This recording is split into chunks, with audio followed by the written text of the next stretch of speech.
A. So the progress of work is as follows. 1.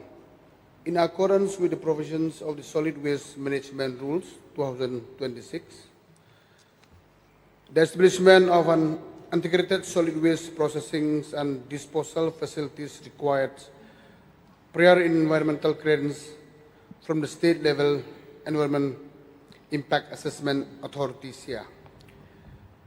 The prescribed procedure for the obtaining environmental clearance were duly followed, including the conduct of a public hearing by the Meghalaya State Pollution Control Board on 23rd September 2025.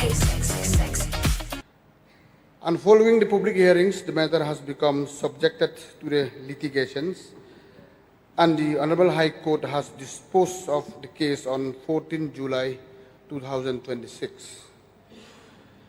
The final EIA and EMP is now being prepared for consideration of grant of environmental clearance by the State Environmental Impact Assessment Authority, Meghalaya. B. Sir, the identified sites for the urban towns of Meghalaya are as follows. 1 is Tura, Wakagre, and 2 is Juai, Kleret, Mlamat, Elaka Juai, and number 3 is William Nagar, Rogakre. And for the remaining towns, offers have been received and the offer sites are being scrutinized by the respective district task force committee. Your supplementary, please, Vice Chairman Marbanian. I would like to thank the Speaker for allowing me to raise the supplementary question. And I will also like at the very outset thank the Honourable Minister for the reply. Therefore, my first supplementary question with regards to this, to the Nonghali Scientific Landfill site. I would like to know from the Honourable Minister, because in the course of his reply, he had mentioned that there was a litigation before the Honourable High Court that has been disposed of on the 14th of July 2026. So first and foremost, I would like to know the outcome or the order of the Honourable High Court with regards to this very litigation. Mr. Speaker, sir, the outcome of the order is on our favor. So now finally we can go for the clearance process. So we are on the job of doing it from the department. So my next supplementary question is before the Honourable Deputy Chief Minister. Since when or which year has the government started to search for new landfill sites for Shillong and for other towns? Mr. Speaker, sir, with your permission, I need some time because yes, it's a fact that the projects delay quite sometimes. The NIT was floated for the Shillong landfill on March 2022. And following the invitation that we have received 4 numbers of landowners who participate in the process. And from these 4, DC has formed the task force committee, which headed DC himself, and inspected all the 4 lands. And after the inspections and the report was submitted from these 4, Nonghali landfills seemed to be feasible, which met the criteria as per the norms required by the department. And why it's delayed? Because we need consultative meetings and number of awareness programs, because numbers of people came to me, number of society came to me, and number of communities demand landfill.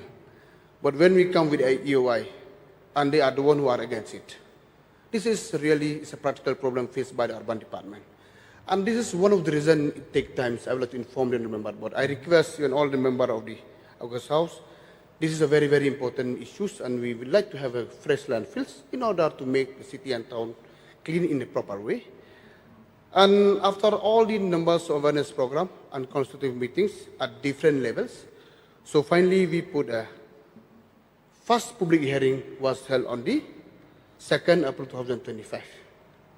And on this public hearing, some of the people from the village itself, Nohali, and also from the nearby villages, especially the Sinjuk, Sinchar, Paramkhans, raise the issues they are not satisfied with the public hearings.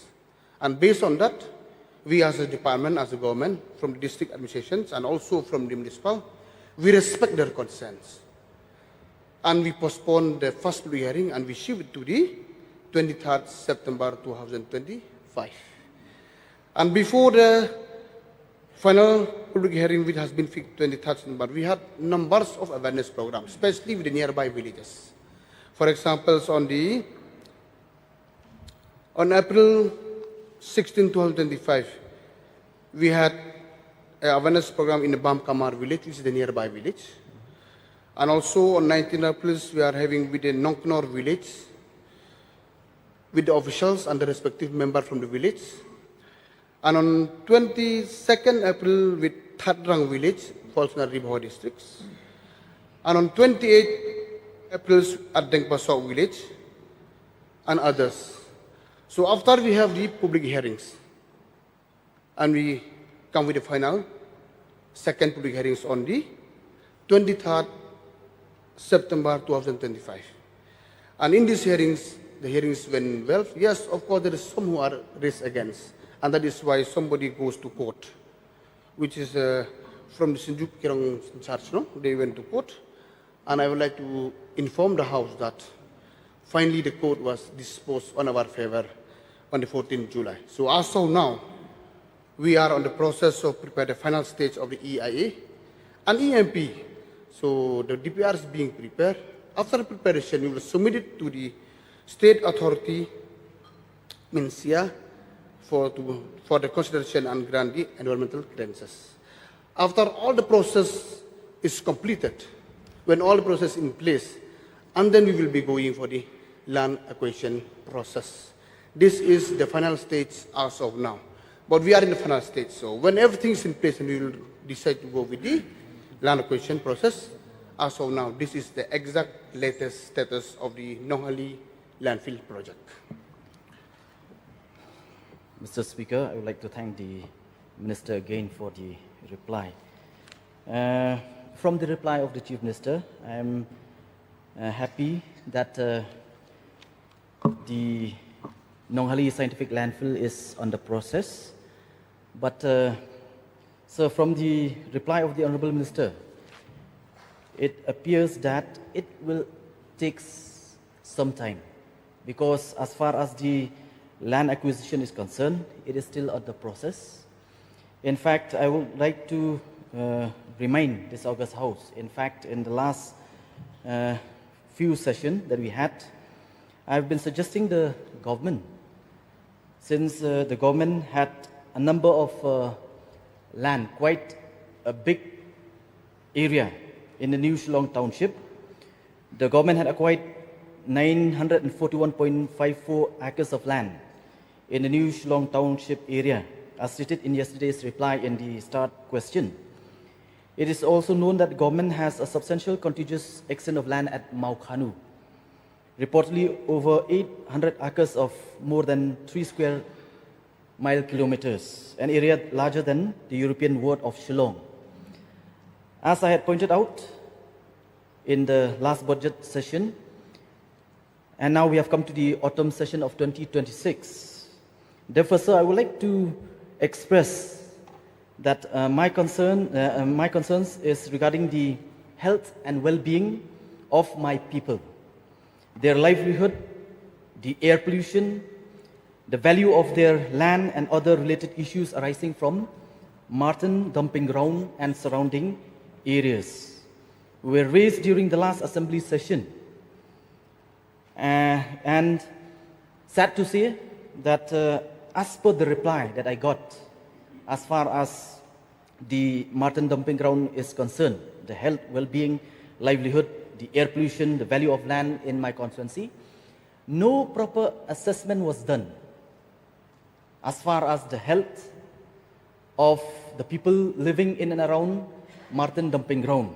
For so many years, my people have been suffering every year through foul smell, and maybe, I don't know, because no survey has been done, We don't have any data whether it has affected the health of children nearby, pregnant women, and every citizen, every people living in and around Martin area. So for how much long will my people suffer? How many more years? So therefore, in view of the above, I would like to put the following question to the Honorable Minister, through you, Mr. Speaker, whether the government will assure the House that the required portion of the government land at Maukhanu will be immediately earmarked and developed into a world-class scientific and environmentally compliant sanitary landfill and waste management facility so as to provide a long-term solution to Shillong's mounting waste problem and relieve the people of my constituency from the daily accumulated of waste and garbage. Because as per the reply of the Minister, I can understand that it will take some more time. Sorry, the question hour is over. Now we come to item number 2, voting on demands, voting on supplementary demands for grants. Since there are a number of cut motions and considering all this, the voting on supplementary demand for grants will be taken up to 1 p.m. So we will now take up grant number 3. Sri Conrad K. Sangma, Chief Minister, to move, please.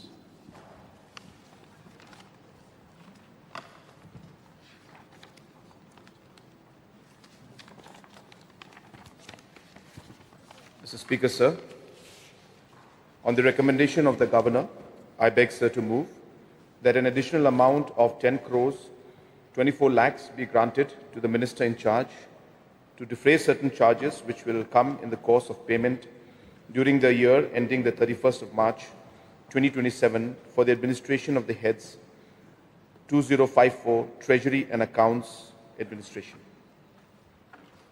Motion moved.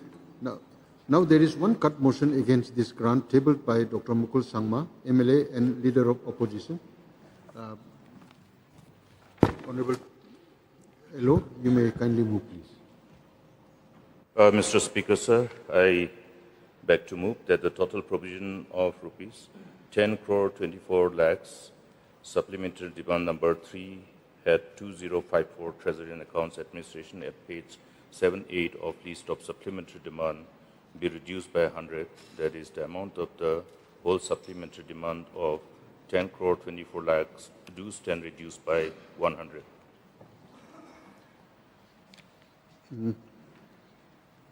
Motion moved. Now you may initiate discussion, please. Mr. Speaker, sir, I want to be very, very brief. And since this particular demand is related to upgradation and computer network and treasuries with a whole intent of e-billing, e-voucher, e-office, and e-sanction, which is in place. But the intent of this proposed demand is to ensure that we are able to have a system set up for the purpose of disaster recovery side. For their intent is to see that in the event of any event, we do refer this as a disaster recovery. It can be not a natural disaster, it can be man-made. We are in the era of AI, and therefore the overall threat to all our infrastructure has become a matter of serious concern globally. Therefore, while we implement this program, I would like to only draw the attention of the government that we have to ensure the authentication of the people who are doing it. Because unless these measures are put in place, the author can be the main threat for the infrastructure. In fact, how the criminal mind works, we understand. So in a nutshell, I think I have been able to indicate my intent to the Honorable Chief Minister as to what exactly I want, that all this precaution, while we are engaging any service provider, the overall precaution that is required to understand the credential, the background of the people that the service provider employ, etc., etc. Multifaceted way of putting them under scrutiny and scanner to ensure that we are in safe, and the other measures which are required to ensure its complete insulation from the chances of the cyber threat that exist. So only with these few words, I move this cut motion. Mr. Deputy Speaker, sir, it's a very specific point that the Honorable LO has mentioned. And as correctly mentioned by him, sir, that the supplementary demand is specifically for setting up a disaster recovery site for finance department applications. And this has come obviously in the recommendation of the IT and C department. Sir, as correctly mentioned, today, especially in the time of cyber crimes, and also in this time of AI, the threats that are there that possibly could happen online are very high, and absolutely correct, sir. So therefore, multiple measures have to be taken, sir. Sir, of course, the current system that we are putting in place right now and the current supplementary demand is specifically for the hardware section, sir. So therefore, this is going to be procurement of desktop computers.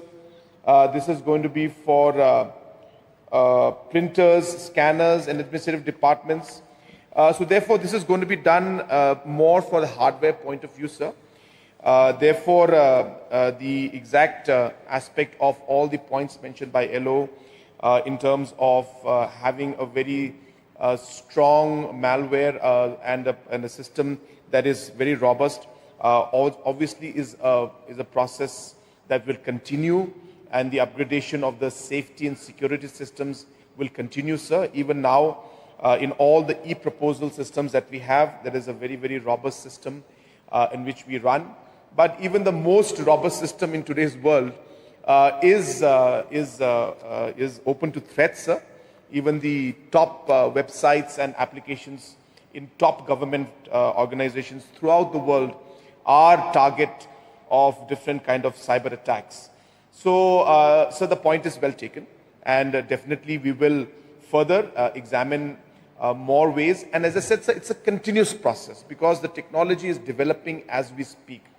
And as I said, because of the artificial intelligence factor that's come in, the challenges are even more so. So therefore, we are aware of that, and let me assure the Honorable LO and the House that we are taking all possible steps to ensure that the safety nets, the securities, the different aspects of the human intervention, the different aspects of the fact that individuals who are involved in creating these systems are properly mapped, properly checked. All of these aspects are being done, sir. But with a caveat, of course, that which I would like to stress is that in today's world, this is today the norm. Today, attacks that happen to nations is not as much of a physical or military attack, but attacks are made on different kind of social aspects, media aspects, different aspects of the online systems, different aspects of finance, banking. That is today's war that happens throughout the world. So we are aware, sir, and we are taking steps. But as I said, it's a continuous process, and I assure the Honorable LO and the House that we will do our very best to ensure that all these points are incorporated. But again, with the caveat that these are challenges that the whole world is facing, and we will try our best to ensure that we are safe from those challenges. And with this clarification, sir, I would like to urge the Honorable LO if he can withdraw this cut motion. Mr. Deputy Speaker, sir, I would like to thank the Honorable CM for the reply with clarity. Only with this observation, before I beg the leave of the House to withdraw the cut motion, is that we have seen how Israelis, the pager was used, and simultaneously at one go. So whether it is software or hardware, the way we source, I think that's the intent of my this cut motion. So keeping in mind what has happened and what can happen. Even at the time of procurement of the hardware, it has become necessary.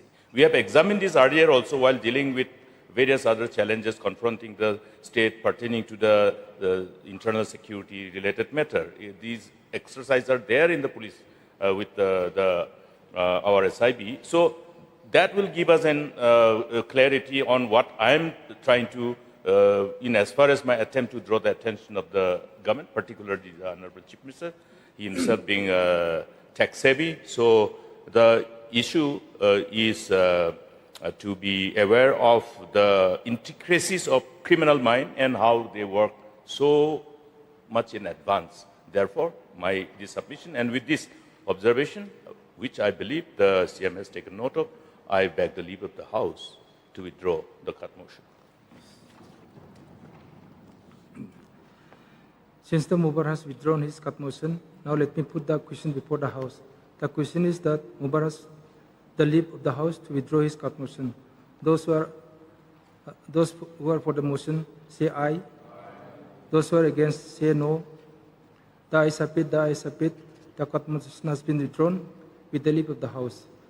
Now let me put the question before the House. The question is that ground number 3 be passed. Those who are for the motion, say aye. Those who are against, say no. The ayes have it, the ayes have it. Ground number 3 is passed. Now we'll take up ground number 4. Sri Presentation Deputy Speaker in charge to move, please. Mr. Deputy Speaker, sir, on the recommendation of the Governor, I beg, sir, to move that an additional amount of 8 crores 50 lakhs be granted to administration charge to defray certain charges, which will come in the course of payment during the year ending 31st March 2027 for the administration of the heads 2055 Police, 2070 Other Administrative Services, 2216 Housing, 4055 Capital Outlay on Police, 4059 Capital Outlay on Public Works, 4216 Capital Outlay on Housing, 4552 Capital Outlay on Northeastern areas. Motion moved. Now there is one cut motion against this grant table jointly by Dr. Mukul Sangma MLA and Leader of Opposition, Sri Adan M. Basamot MLA and Sri Bresterwell Urbaning MLA. Anyone, you may move. Kindly move.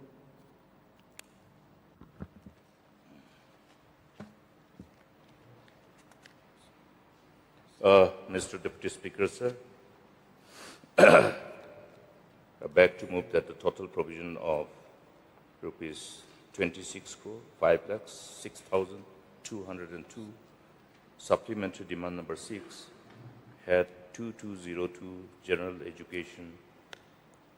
Oh, sorry, this is wrong. The grant number 4. So I beg the leave of the House to move again. I beg to move that the total provision of 8 crore 50 lakhs supplementary demand number 4 head 2055 police at page 910 of the list of supplementary demands be reduced by rupees 100, that is the amount of the whole supplementary demand of rupees 8 crore 50 lakh do stand reduced by 100. Motion moved. Now you may initiate discussion. Thank you, Mr. Deputy Speaker, sir. I would like to begin brief in my submission and just would like to flag certain areas of concern in the best interest of the state and the people as a whole. The explanatory notes are very clear, and also the indication of the points that is reflected as the points to discuss are also self-explanatory. Now, the first part is regarding the Meghalaya Special Task Force Battalion, SF-10 we used to refer to it. Now we understand the background as to why this Special Task Force, the SF-10, was raised. We used to depend on the Central Paramilitary Forces. We often, whenever we are confronted by challenges, because of the inadequacy of the police personnel and the security, we always has to take the support of amateur. That was the order of the day, until we felt it necessary that we must actually look at the potentiality of our men and women in the state, the young men and women who are available, and therefore look at creating of a spatial space for them wherein their potentiality can be truly harnessed in the whole matter of enforcing law and order, and at the same time ensuring that we fulfill our purpose in the matter of internal security maintenance. So, making the long story short, that is the background. And from that time onwards, we didn't have to depend on the COBRA, nor on the BSF, when the overall security apparatus has to be activated to take care of the challenges at that point of time, which was due to the kind of militancy, the kind of terrorism that the state was inflicted with, and we have seen the results.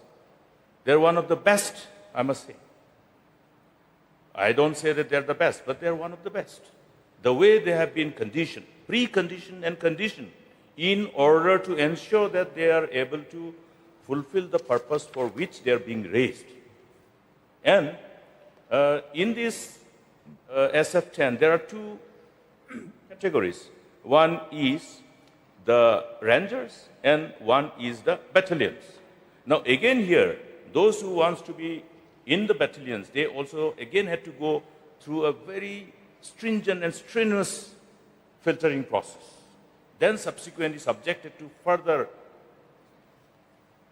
training, which was considered as trying to stretch them to the limits of so-called human physical capacities.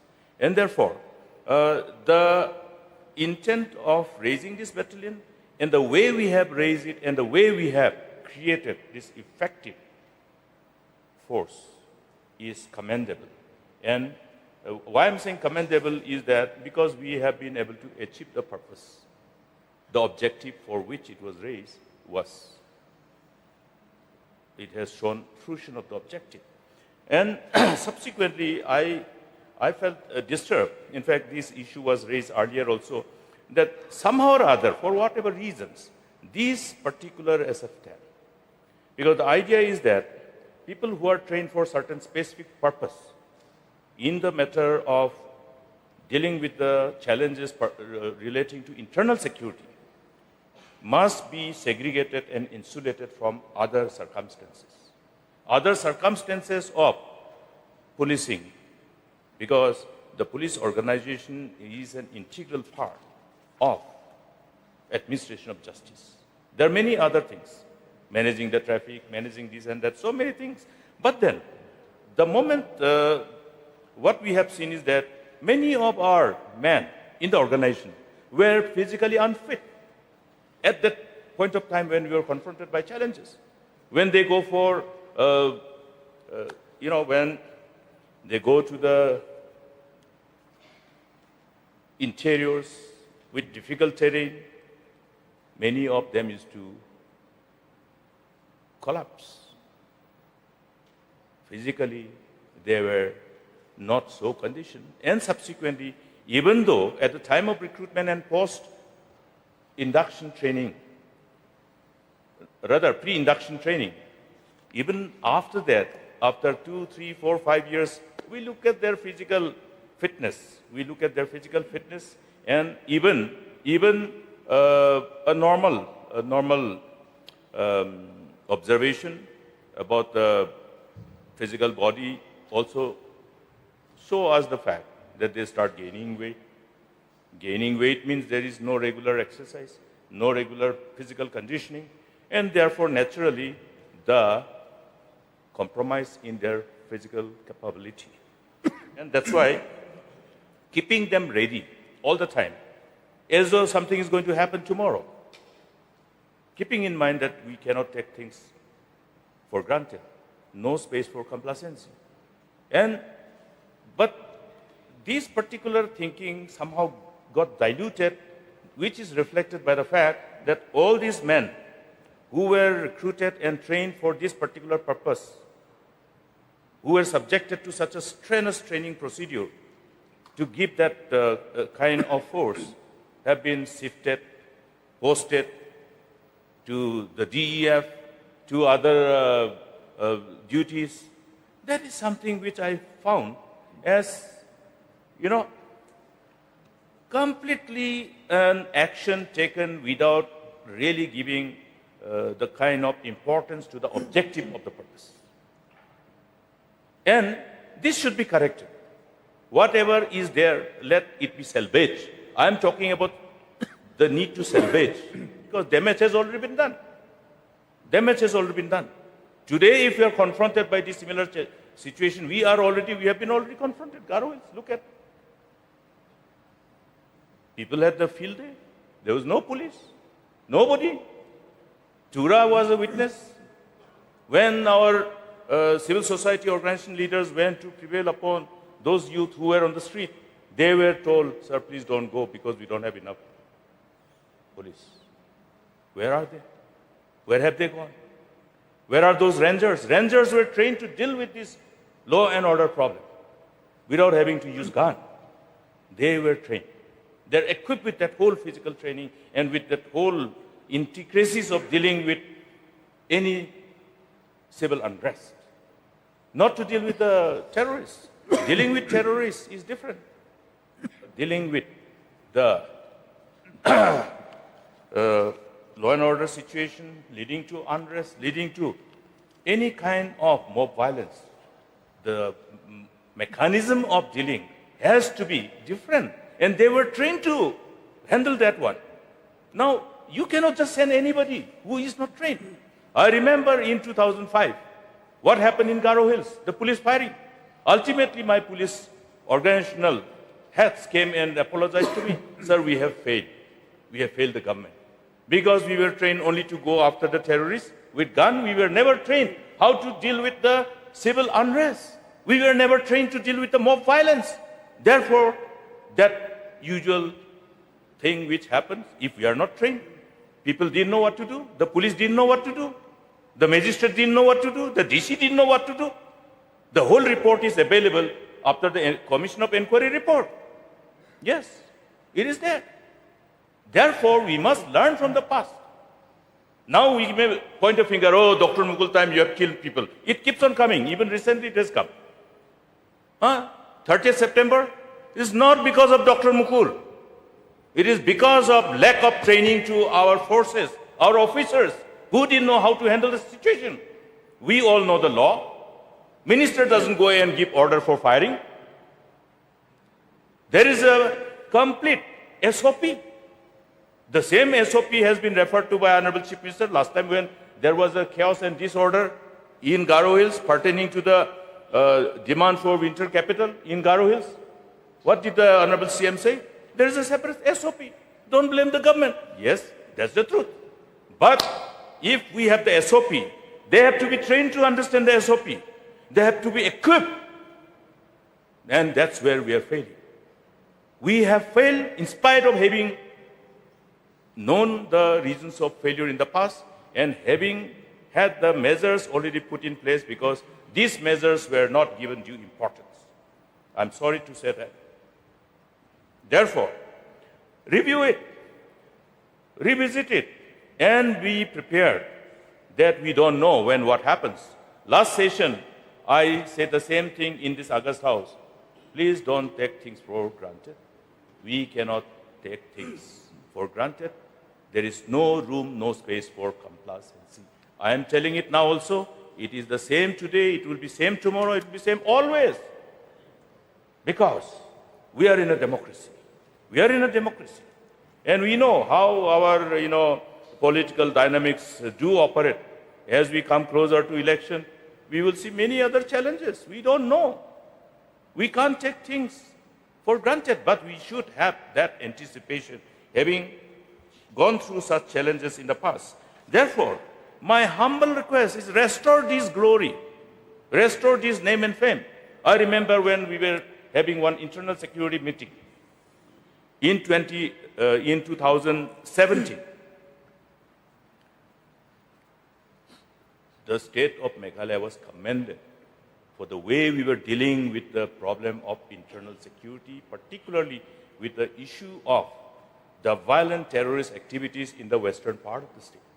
Too many organizations. Try to remember them. I can't remember even. So many. GNLA, LAF, I can't remember them anymore. So many. But we handled it. Why? Because the state was capable. We didn't ask any more CRPF. We didn't. Yes. We didn't ask any more BSF. No Cobra, no more. Our men and women of the organizations are competent, capable. They have been trained to do so. But without training, without conditioning, nobody can fulfill these challenges. If you go to a boxing ring without being trained by a good guru, we'll get knocked out in the first round. And that is the reality of dealing with lawlessness situation, understanding the law, understanding the SOP, and knowing what to do when. Therefore, we also remember when there was water cannoning in Shillong, because the police didn't know what to do. The DC didn't know what to do. I was coming back from Delhi. I was the minister in charge home, rather deputy CM in charge home. Blame is on me. Did Mukul Sangma order that water cannoning? No. Because of lack of training. As it is written, my people are destroyed because of lack of knowledge. So it applies to every aspect of our life. Therefore, knowledge, competence comes from conditioning, preconditioning, conditioning, and there is no end. Challenges will unfold, new challenges. Criminal mind will come with new idea. Now it is an era of social media. We knew how the terrorists were moving, where they were moving. We had all the wherewithal. And that, where is it gone now? We don't even know where the boys are now moving around with gun. But I know. I have shared it in internal security meeting. So, Mr. Deputy Speaker, sir, let us not take police as only an organization to do VIP duties, only to do traffic management. Traffic management is another important aspect. It cannot be something where we can have a, just a reactionary mode, where we don't have men, call him. I remember one day somebody called me up, sir, why have you shifted your SP in charge traffic? He was so brilliant and managing so efficiently. That's the truth. Because that whole wherewithal, which comes from experience, which comes from going through the challenges. Failures are the areas of learning. We call it attempt, not failure. So therefore, this is the same in respect of traffic management, in respect of dealing with the challenge of law and order, in respect of dealing with any civil unrest or mob violence, also in respect of dealing with those with whom you have to deal with gun, the terrorists. So therefore, and our SF-10 were trained in such a way that their name itself, their identity itself, was so powerful that they didn't have to shoot. There was no bloodshed. We managed to bring back our youth. We had our interlocutor. We had the parents talking to them and the interlocutor talking to them who were drawn from the churches. And they started coming one after another, in spite of the threat that was given by the then Commander-in-Chief of GNLA, who used to run after those who surrender and try to execute them, eliminate them. If they don't get the cadre, they used to even attack the mother, attack the parents. We have all the records. They used to burn the houses of the parents. But in spite of that, they came back. Because the way we did it. It is a different thing that, during election time, we lost the precious life of one of the candidates. If it was not election time, it wouldn't happen. Because Dr. Mukul knew where these guys were staying. I spoke to the DGP, saying that they have already come there. Go as per what we are supposed to do. Because during our time, if any of them have reached any village, the SOP was that they must not be able to sleep. Our people must reach They must not be able to eat so that they run. So when they can't sleep, when they can't have food, they remember mother and father and come back when you give the opportunity. And that is what happened. The commander-in-chief, after killing that one of our candidates in Williamnagar, he went on to the spree, killing spree. He was calling up people and then threatening. That was the reason why the police has to go and then see that it comes to an end. So the GNLA story came to an end, that time during election. But if it was not during election, even the unfortunate loss of life of a candidate, or if I was able to monitor, it wouldn't have happened. Therefore, we need to pull up the socks of everyone. We must work in tandem, in unison, as a cohesive manner. Now, when this and that happened, then I remember some of the members of this SF10 say, sir, they are transferring us to DEF. Can I also get transferred? Everybody wants to come. So, correct it again. It is a wonderful achievement that we have. We will be still confronted by challenges. Maybe not now, maybe not tomorrow, but we have to be always prepared. God forbids. It will be always good if we don't face any problem. If people start regulating themselves. But they will regulate for a reason. Therefore, all these reasons we'll have to also understand. Then another part, I think, is that timely filling up of the posts. Otherwise, the capacity, the strength with which they perform, they get diluted. Then I'd like to cut short on my submission. Another part is the deployment of personnel for VVIP, the projected cost. Here it says that the current financial year there has been a significant increase in the movement of VVIPs and personnel deployed for official duties and across multiple district and interstate boundaries, resulting in a considerable increase in consumption of petrol and lubricant. Would like to know how much is that total expenditure, what was already released and what is the total pending, even after this particular demand which is being sought for to be granted by this House. So that is one part. And another thing,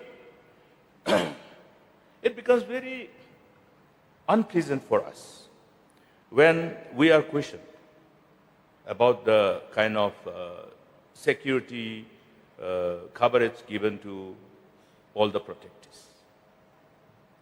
Because people tend to look at with different eye. When we overdo things, protectees, how are we arriving at the protectees? There is a provision, there is an SOP. It can't be somebody's private property that, okay, you give protectee, you list him protectee, you give him pilot, you give him escort. It is not like that. It doesn't work like that. That is the reason why we are being questioned by public. What is this VIP culture? But there are protectees. I remember, I received a letter from the MHA immediately. I tried to go without protection. Then one letter came, the protectee, blah, blah, blah, on such and such that had moved without protectee, blah, blah, blah. I mean, without the security. And this may be brought to the notice of the protectee, and the protectee may respond.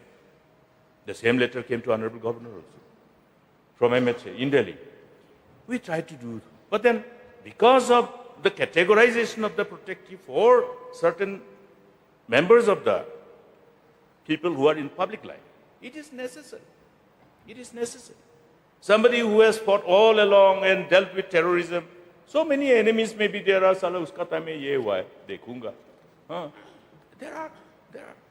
So, naturally, I remember even in my own state, in Tura one day I went without, not only once, so many times, went without security.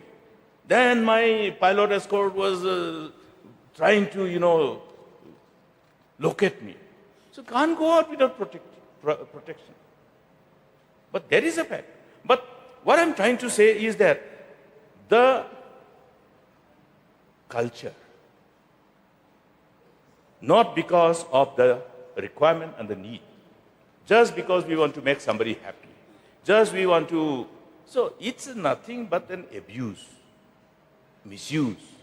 And it comes with a price. The price is that people start pointing fingers at all of us. I feel unpleasant. I think all of us should feel the same way. Therefore, let us limit it. Let us all limit it. Let us not be so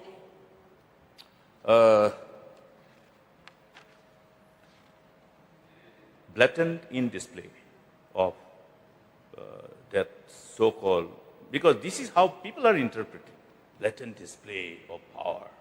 They are not looking at the need or requirement of protection of the identified protectee.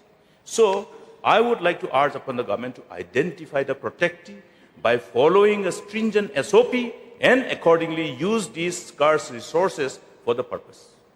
This is my submission in as far as this particular proposed amount, which is indicated for taking care of the significant increase of expenditure due to the significant increase of the movement of VVIPs. I think we all move same thing. I think all the MLAs all the ministers are moving the same way. But I think this particular aspect is also attributed because of the knee-jerk reaction to include everybody as protectees, deviating from the SOPs. So this needs to be corrected, and this is my submission. Other than that, there are a number of issues, but since there are other important cut motions table, I confine my submission up to this level only, Mr. Deputy Speaker, sir. And another thing is that the continuity of the officers to handle and give leadership is very important. This particular issue has been flagged a number of times, transferring the SPs again and again, transferring the commandants of these different battalions, SF-10. They need that like a relationship. They need to understand each other. Then the overall, the SOPs for standard, this and that. Somebody is already acquainted, acclimatized, then he is shifted, then another one comes. It's the same in dealing with the inter-border problem also. So that angle also may be looked at by the Honorable Deputy CM while taking cognizance of the proposed transfers of the leadership at the district level, at the battalion level, because they matter. Thank you, Mr. Deputy Speaker, sir. With these few submission, I resume my seat. And I move this cut motion. Thank you, sir. And now, any more members, those who want to participate in this discussion? Okay. Thank you, Mr. Deputy Speaker, for allowing me to take part in this cut motion. In fact, I'll be very brief. A lot of things have been said by the Honorable LO. I just want to come to one point. I'll be very brief, and that is with regard to the prestigious President of India's Police Scholar Award to the Meghalaya Police.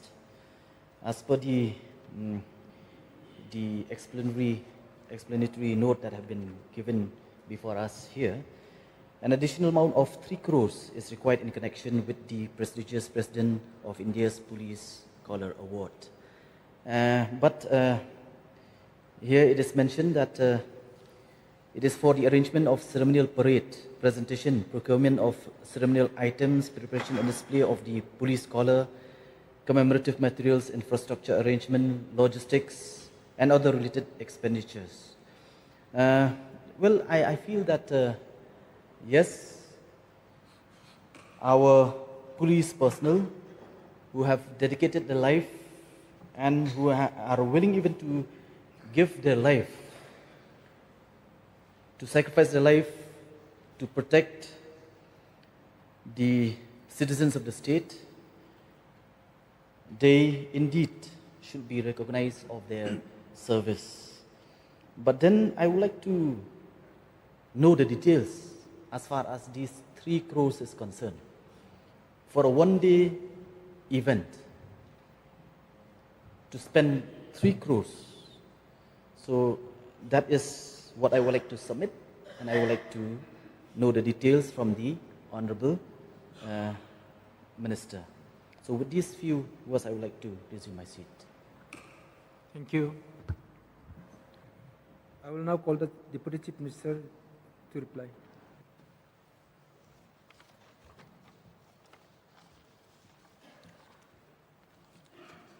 Mr. Speaker, sir, or Deputy Speaker, sir, at the outset, I am very, very thankful to the Honorable Leader of Opposition, Dr. Mukul Sangma, as well as Honorable MLA from Meghalaya, Mr. Bright Stawell Marbanyang, for jointly move this cut motion under the demand number 4 to discuss number 1 SF10, number 2 deployment of personnel for VVIPs and so on and so forth, and thirdly about the prestigious President of India's Police Color Award to the Meghalaya Police. Sir,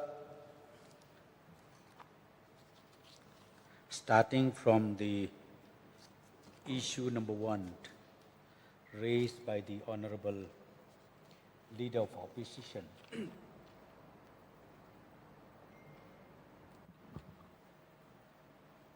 about the concept of creation this special force by the government. And that time, our leader of opposition was also the Chief Minister of Meghalaya. The government did initiated creating this special force by the name of SF10 way back in the year 2014. And we all know this special force was completely meant to deal with the insurgency activities that happened in the state of Meghalaya, and also to handle the law and order wherever arises throughout the state. Sir,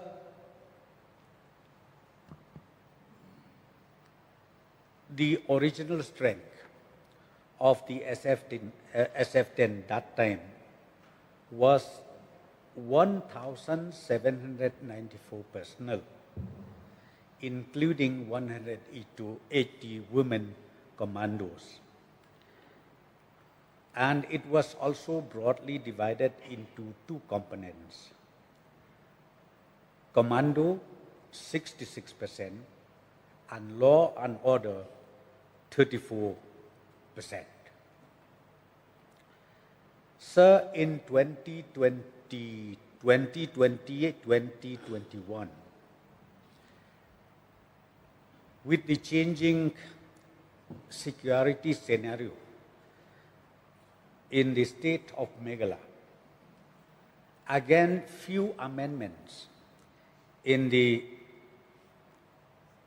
SF10 rules was amended, taking into consideration the rationalization of the special force, which needs to be done from time to time. And at that point of time, we've also reduced the strength of the SF10 to 901.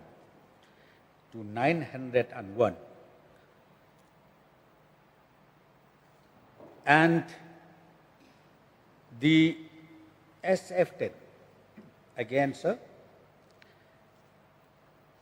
is fully deployed in 2 ranges. One is in Eastern Range, and number 2 is in the Western Range, which is known as tactical base of this force. Sir, I would like to just explain why we calm down the manpower of SF-10 to 901. This is done after the detailed discussion, treadmill discussion, and also after seeing the entire security scenario, as I mentioned, here in the state. Therefore, ultimately, we decided to come down. However, the training that has been given to the SF-10 is more or less the same.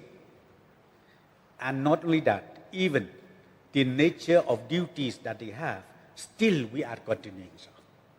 We are still continuing.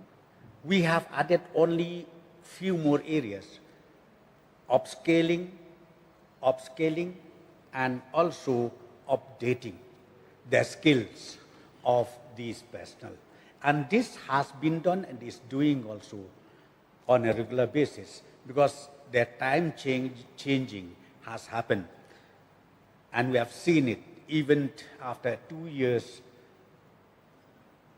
of our running the law and order. We have seen it that we need to upscale and we need to also update ourselves as per the time changing. So, sir, let me clarify here that the fundamental function of this SF-10 is fully intact, and also they are continue to do that, except when the government feels that we need to deploy or to utilize this special SF-10 anywhere within the state. That again, we are doing it, sir.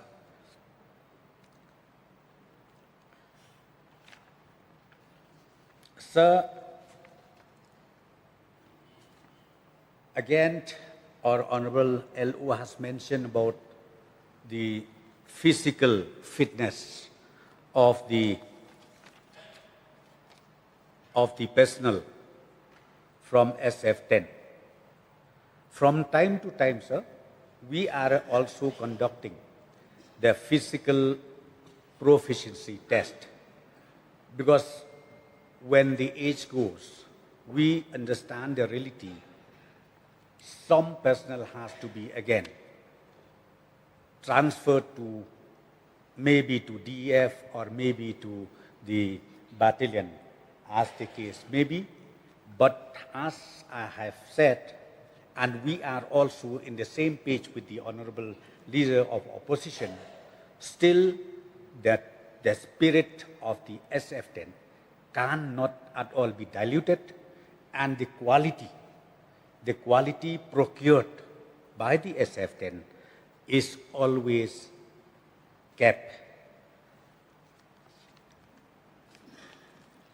without any compromises. So, therefore, sir, as far as this SF-10 is concerned, the government, as I've said, we are fully in consonance with the submissions and the observations made by the Honorable Leader of the Opposition. And point number 2, sir, relating to the movement of VVIP. Movement of the VVIP.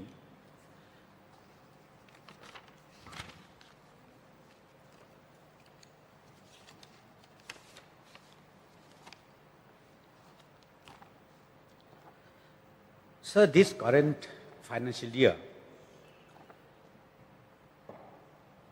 and also towards the end of the last financial year, right from 2025-2026, meaning till this month,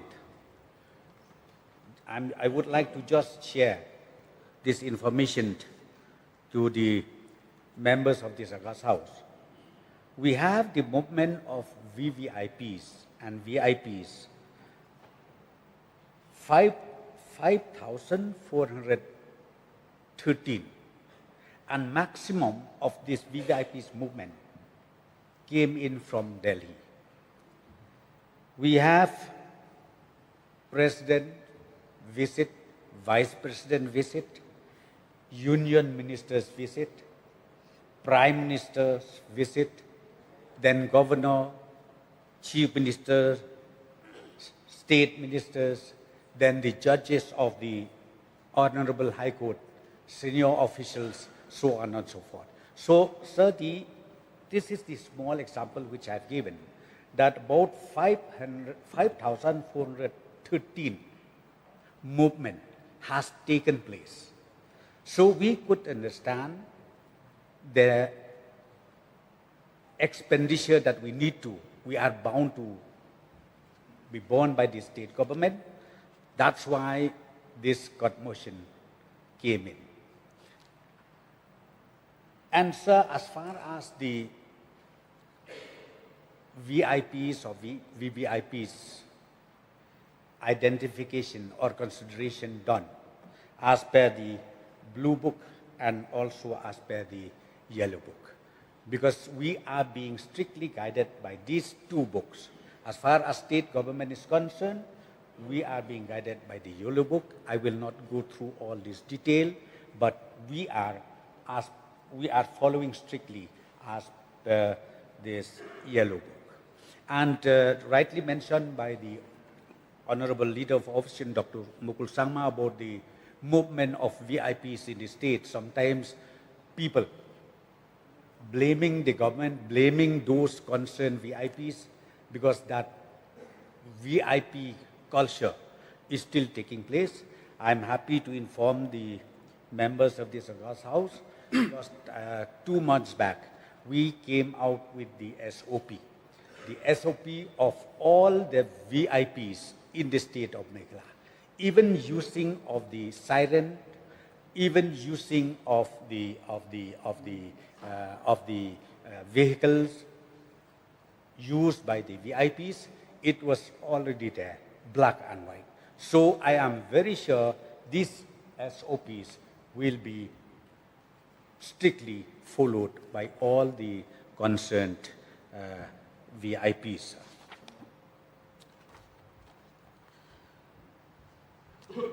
Sir, again, the issue raised by the honorable member from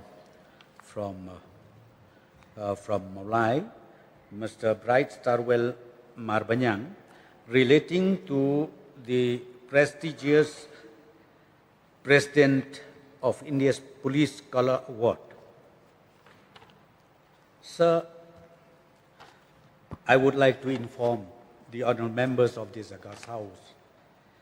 We are so proud and we are so fortunate that ultimately the President of India has chosen Meghalaya Police as one of the best police force in the country. That's why we are conferred with this award for our Meghalaya forces. Sir, I think it is a pride, it is the history. 50 years plus, we never got this prestigious award, and this is the only time. And in northeastern states, sir, we are the only 4th state who are being conferred with this award. So I think we should all of us congratulate the Meghalaya Police for attaining this award, which is the highest award in the country. The highest award in the country.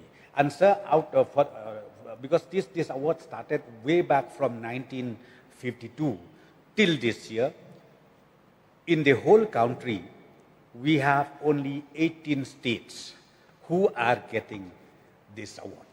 So I think this itself speaks that the Meghalaya Police is one of the best police in the country. So, sir, as far as the question asked by the honourable member, Bright Sawel Marbanyang, the details of the expenditure, I'm so sorry, I can't say right now.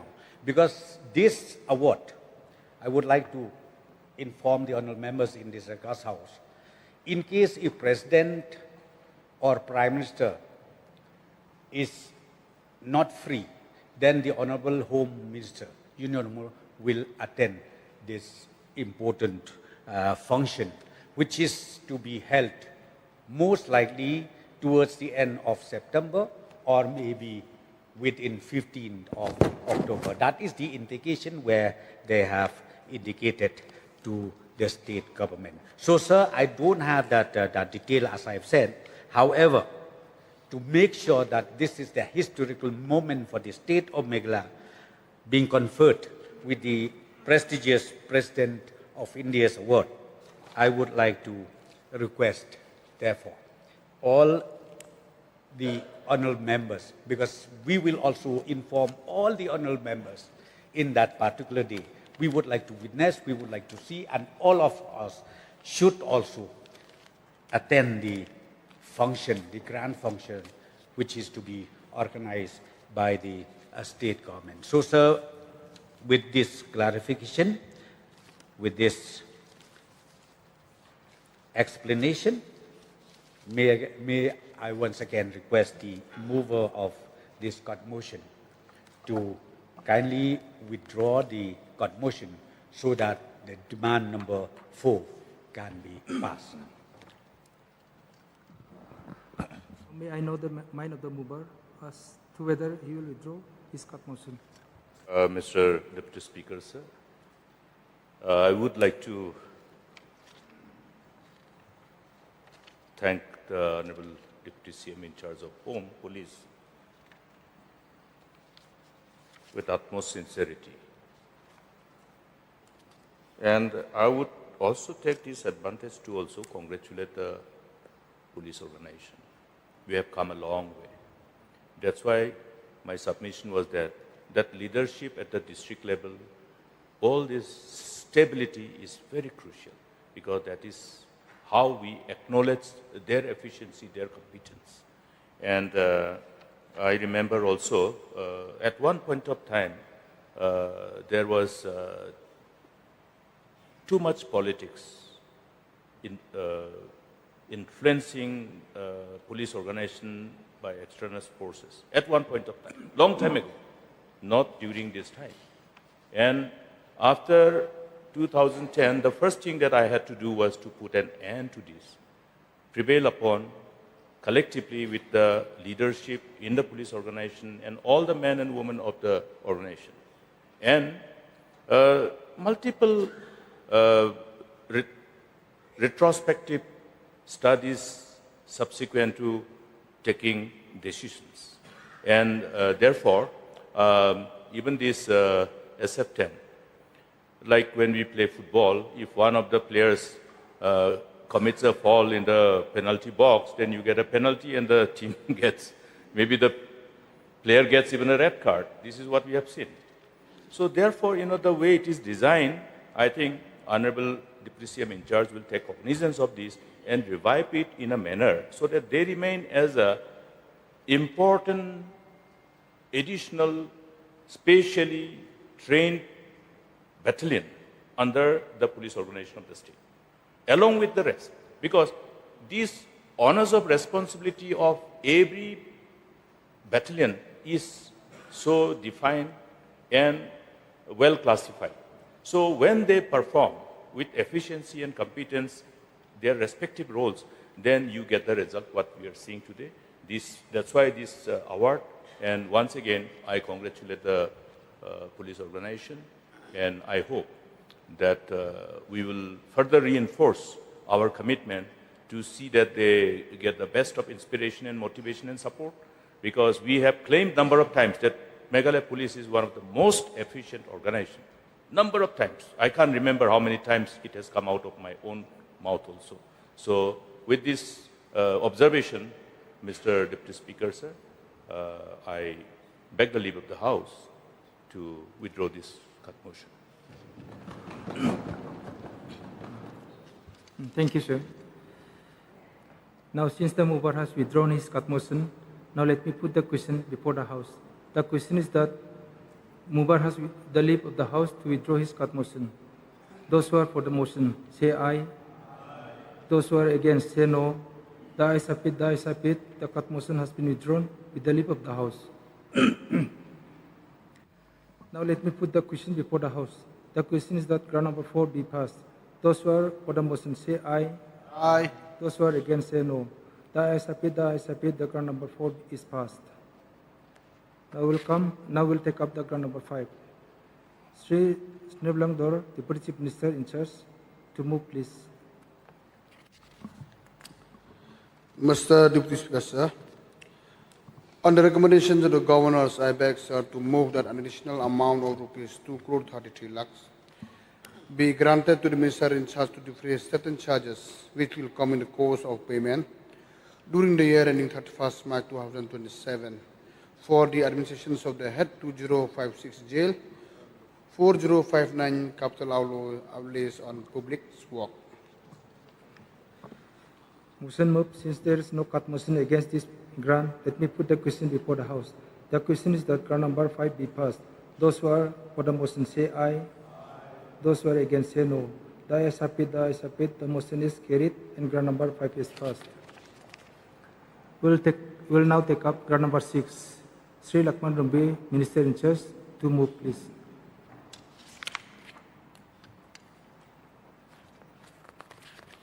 Mr. Deputy Speaker, sir, on the recommendation of the Governor, I beg, sir, to move that an additional amount of 26 crore 5,06,202 be granted to the Minister in charge to defray certain charges which will come in the course of payment during the year ending 31st March 2027 for administration of the head 2075 Miscellaneous General Services, 2202 General Education, 2203 Technical Education, 2204 Sports and Youth Services, 2236 Nutrition, 2552 Northeastern Areas, 4202 Capital Outlay on Education, Sports, Arts and Culture, 4552 Capital Outlay on Northeastern Areas, 6202 Loan for Education, Sports, Arts and Culture, sir. Motion moved. Now there is one cut motion against this grant table joined by Dr. Mukul Sangma, MLA and Leader of Opposition, Sri Adan M. Basamaut, MLA, and Sri Brasterwell Marbani, MLA. Anyone of you may kindly move. Mr. Deputy Speaker, sir, we beg not to move because these issues pertaining to this department has been to a great length discussed and deliberated during this session in order to have time. But I think a point of order, Mr. Deputy Speaker, sir, it's already 12, today being the Friday, so extension of the House. And also, we would like to know till what time this voting on supplementary demands will be allowed. Because last time in the BSc meeting also we discussed that we should be accommodative and give some extra time. Maybe 1 hour extra time will be sufficing. I think Time may be right, extended yes. first 12. No? Yes, or extend for the 12. Because see, for your information, sir, in fact, the Honorable Speaker has already announced that this discussion on the cut motion is up to 1 o'clock. Okay. And then the rest of the items will be. Yes, sir. Since it is already announced by the Honorable Speaker to extend up to 3 o'clock. Yes, 1 o'clock. Sorry. Yes. Since the mover has withdrawn his cut motion now, let me put the question before the House. The question is that the mover has the leave of the House to withdraw his cut motion. Those who are for the motion say aye. Those who are against say no. The ayes have it, the ayes have it. The cut motion has been withdrawn with the leave of the House. Now let me put the question before the House. The question is that grant number 6 be passed. Those who are for the motion say aye. Those who are against say no. The ayes have it, the ayes have it. The grant number 6 is passed. We'll now take up ground number 7. Sri Sutun, Minister in charge, to reply, please.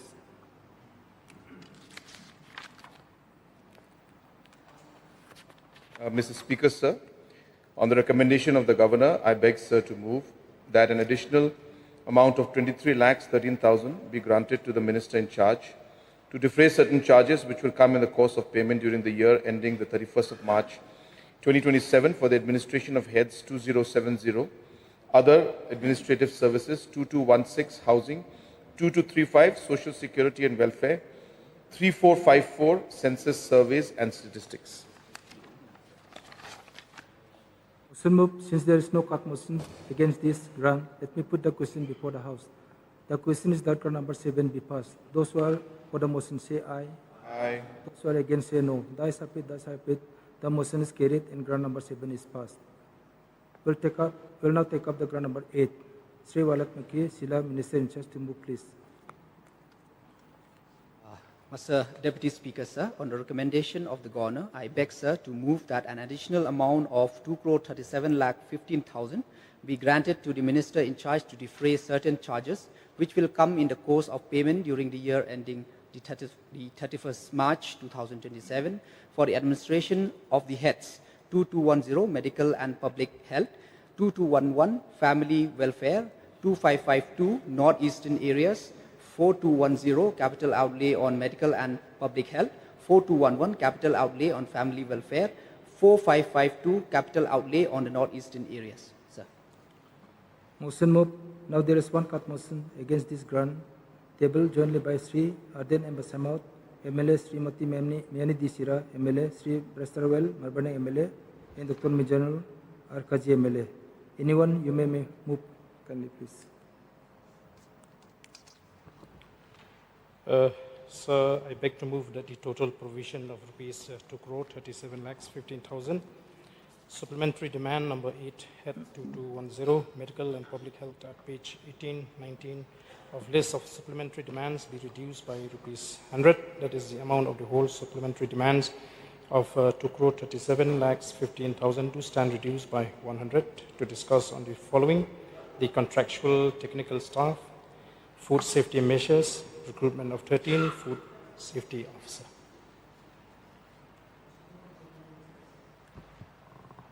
You may initiate your discussion. Sir, the government states that an additional amount of rupees 39.50 lakhs is required for contractual technical staff for a period of 9 months from April to December 2026. Because there was no budget provision during the current financial year.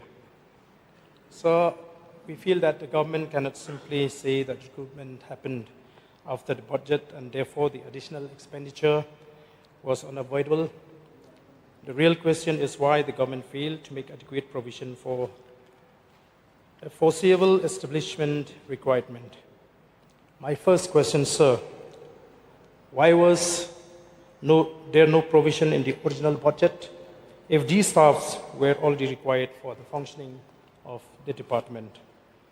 If the department knew that technical manpower was required for the entire financial year, the expenditure ought to have been properly assessed and incorporated in the original budget. So the government further states that the shortage under the salary had rose because 13 food safety officers were recruited through the Meghalaya Public Service Commission after the budget was passed. So the recruitment process through the MPSA is not something that happens overnight. Vacancies have to be identified, requisitions have to be submitted, posts have to be sanctioned, advertisement issues, examination conducted and appointments finalized. The MP itself shows that recruitment to the post of food safety officer was part of its recruitment process. So therefore, we feel that the government should explain when were these 13 posts sanctioned? Second, when were the vacancies reported to the MPSC? 3, when was the recruitment process initiated? 4, when was the government informed that the recruitment was likely to be completed? 5, why was a reasonable provision not kept on the salary head? 6, what was the original sanction strength of food safety officers and how many posts were vacant? 7, what amount was originally provided for salaries under this head? 8, how much has salary has already been spent and how much additional expenditure is now anticipated? If the recruitment was genuinely unforeseeable at the time of presenting the budget, the government should place the relevant dates and documents before the House to establish that fact. But if the vacancies, sanction posts, and recruitment process were already known before the budget was finalized, then this is not an unavoidable expenditure. It is a failure of budget estimation, sir. So, how could the government prepare the budget without adequately calculating the salary liability of its existing establishment? Salary is not something which is unpredictable. Once posts are sanctioned and employees are in the position, their salary liability is largely ascertainable. Therefore, the House needs to know whether this is an isolated error or whether there is a systematic weakness in the preparation of departmental budget estimates. The amount of rupees 39.59 lakh for 9 months works out to approximately rupees 4.35 lakh per month. If this entire amount relates to the contractual technical staff, the government should clearly disclose 1, number of contractual technical staff, 2, remuneration payable to each person, 3, period of engagement, 4, date from which each person was engaged, 5, whether the engagement was approved before the budget, 6, whether the expenditure is recurring or one time, and 7, 8, the total annual financial liability. What was the advance drawn? Because the SD seeks to regularize the advance. So the question here is what advance was drawn, under whose authority was it drawn, from which head was the advance met, was the expenditure incurred before obtaining the necessary legislative authorization. So if expenditure has already been incurred and the supplementary demand is now being brought before the House merely to regularize it, the government should explain the circumstances clearly. So coming to the food safety, this is not merely a question of salaries.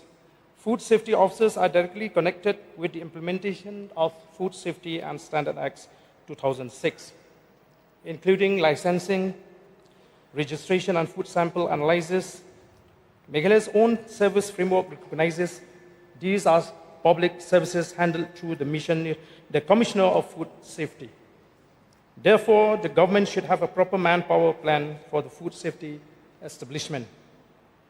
If there is a genuine shortage of food safety officers, the government should tell the House how many officers are actually required, how many are sanctioned, how many are in position, how many vacancies remain, what is the geographical coverage of these officers. So, a supplementary demand is understandable when there is a genuinely unforeseen development, an emergency or an expenditure that could not reasonably have been anticipated. But where the expenditure arises from known sanction posts, foreseeable salary commitments and a recruitment process initiated well before the expenditure becomes payable, the government must accept responsibility for inadequate estimation. The government cannot have it both ways, sir. If the recruitment was necessary, it should have been planned accordingly. If the posts were sanctioned, the salary liability should have been estimated. If the vacancies were known, the budget should have reflected them. And if the expenditure was genuinely unforeseen, the government must demonstrate why it was unforeseen. Therefore, sir, before approving the SD, I urge the government to place before this House the complete chronology of the recruitment of the 13 food safety officers, the sanction strength, existing vacancies, original budget provision, actual expenditure, and calculation supporting the additional 13.15 lakh. Sir, government cannot present a budget first, recruit personnel later, and then come back to this house asking for additional money, as though the financial liability came as a surprise. Recruitment may be a later event, but financial planning must anticipate foreseeable liabilities. So with these few words, sir, I wish you my seat. Okay. Nyani Dishira. Mr. Chairman, sir, I also rise to support the honourable member from Nongkrem in the cut motion that he has brought in today regarding the food safety measures and the contractual technical staff and recruitment of the 13 food safety officers. Sir, we can see that food safety has become a major cause of concern for the citizens of this state lately. We have seen time and again many numerous cases which have been flagged by the citizens as well as our public who are aware of their rights. However, I have to commend the department as well for being more proactive. We can also see that the department has been more proactive and they have flagged numerous cases wherein many incidents of concerns of the public regarding food safety had been raised. However, there still remains many cause of concerns for the citizens of the state. Honourable member from Nongkrem has raised many of the points already. Therefore, I'd like to keep my submission very brief. I'd just like to supplement few points in this cut motion. Now we can see from the explanatory notes that most of the technical staffs are still contractual. We can see that in terms of food safety, the technical staff play a very important role. Now, if they are still contractual, may we know the reason why these technical staff are still contractual and whether the government intends to regularize them or whether they will continue to be working as contractual staff. Now, looking from the post that has been, looking from the recruitment of the 13 food safety officers, it is evident that there were many vacant posts. Therefore, I want to know whether the full strength has already been recruited or there are still many posts lying vacant. Now, these 13 food safety officers are very important. This recruitment is very important for the department to be more proactive. So therefore, I'd like to know where these 13 food safety officers will be posted and whether there are many posts of such officers lying vacant in the department. I'm sure that the Honourable Minister is also very proactive in terms of this concerns of the food safety in the state. Therefore, it is only right for us to raise these concerns. And with these few submissions, I support this cut motion brought in by Honourable Member from Nongkrem. Okay, Dr. Mizanur Akaji, MLA. Mr. Chairman, sir, I also rise to support the cut motion moved by my colleagues, Sri Arden Miller Bashemat MLA, Srimati Miani D. Sira MLA, Sri Bredstraval Marmaniang MLA, and myself. I want to be very brief because of paucity of the time, so many supplementary demands are coming. But I want to assert that, as we all know, health is wealth. So, for any generations, the health department is one of the most important departments. So, when it comes to the delivery of healthcare system, I think the concept of contractual technical staff itself is very much detrimental, because when a vital delivery system like the healthcare system is delivered with technical staffs which are contractual in nature, I think that it is obvious that there will be omission and commission of their responsible duties. Hence, I would like to know from the Honorable Minister in charge, through you, Mr. Chairman, sir, that till now, how many contractual technical staff are in this health department, and what are the steps that are being taken by the government to regularize these contractual technical staffs and provide with the regular staff? That is number one. And number two, as regards to the food safety, as we all know, food is the integral part of our health. And in this regard, through you, Mr. Chairman, sir, I would like to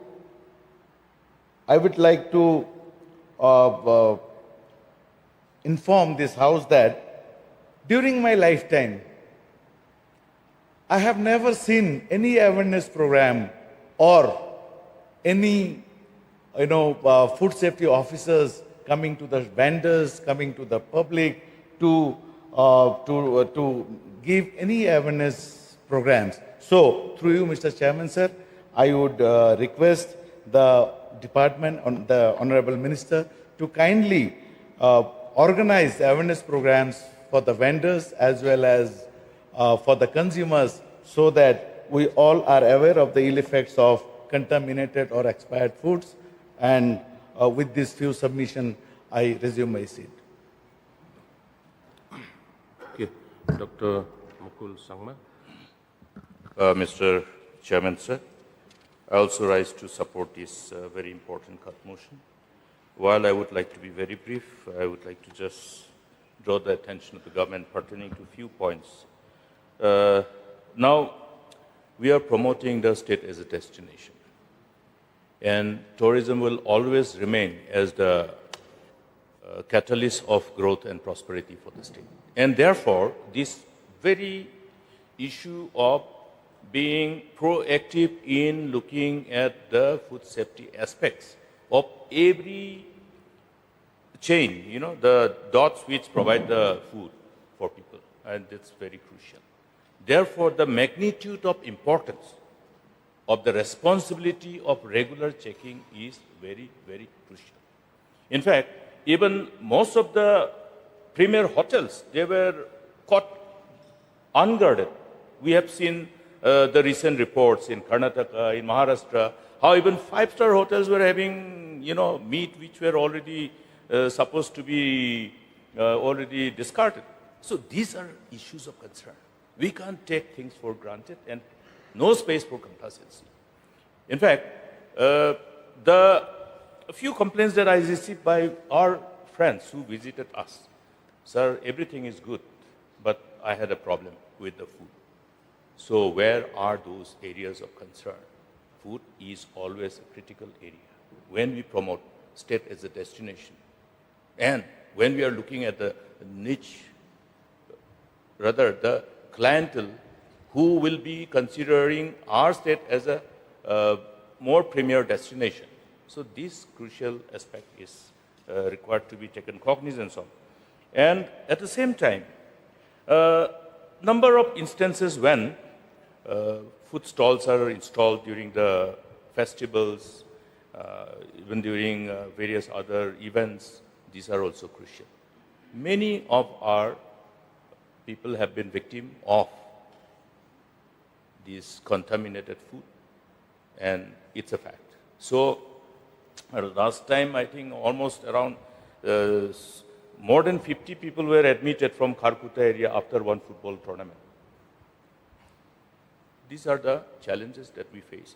So therefore, the awareness, the sensitization of the partners, it becomes very crucial. We try to find out the reason. It was because of the source, the ingredient that was used by the food stalls. Ingredients. Now, therefore, the ingredients, as and when we see, I have flagged this number of times and I repeat this concern. Let us always look at the source of the food, the ingredients, in terms of its expiry, in all the stores across the state. Therefore, revamp and restructure this particular wing, this particular department, and every food vendor and stalls are supposed to register under our Food Safety Standard Authority of India, and we must assist them. Assisting them and making them aware of this fact itself will go a long way in, somehow achieving certain milestone in regard to providing and ensuring food which is considered safe. Then another part is the food which we are giving to the mothers and the children under the program, ICDS program, Anganwadi centers. I received lots of inputs from, particularly in West Garo Hills, in certain areas. I will not name the area, but the kitchen conditions and the way the food is being prepared is required to be corrected.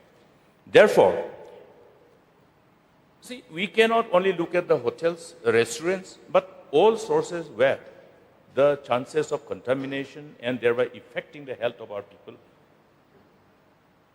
can be there. So these areas, now taking into consideration the quantum of responsibility, the department will say we have limited manpower. And it is very evident, yes, we have not been we have not strengthened this particular wing of the department.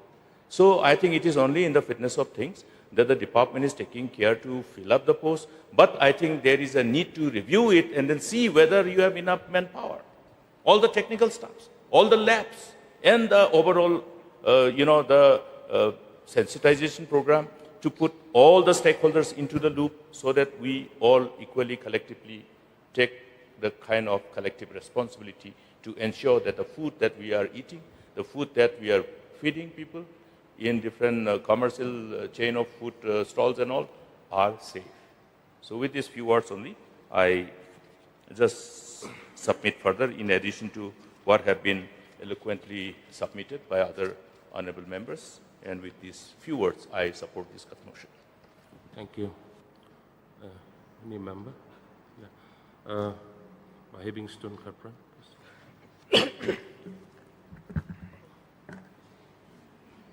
Thank you, Mr. Chairman, sir, for allowing me to join this motion. Move jointly by Arden and Sehmaj MLA, Semiti Miani D. Shira MLA, Bright Sterwal Maramyang MLA, Dr. Misanur R. Kasi MLA, to discuss some issues. But in this case, I would like to say only one issue, that is on contractual technical staff who have been serving in the health department for many years.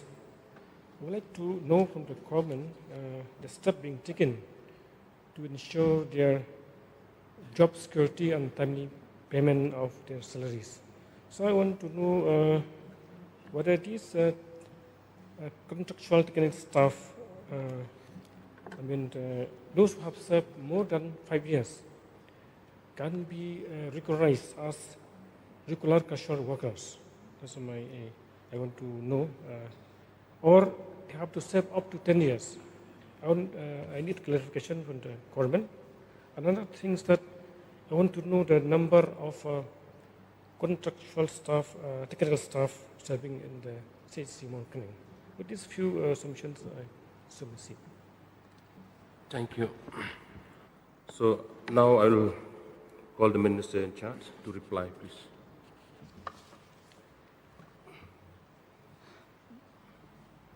Honorable Chairman, sir. At the very outset, I would like to thank the Honorable Member, Sri Arden Miller Pasaumait, Srimati Miani D. Shira, Dr. Mizanur R. Kazi, our leader of opposition, Dr. Mukul Sangma, and also Hevingston Kharpran, the MLA from Mongkening, for raising this, and also participating in this cut motion brought by Arden, by Srimati Miani D. Shira, Sri Vice-Chair Marbanyang, and Dr. Mizanur R. Kazi, for raising the issue of contractual technical staff and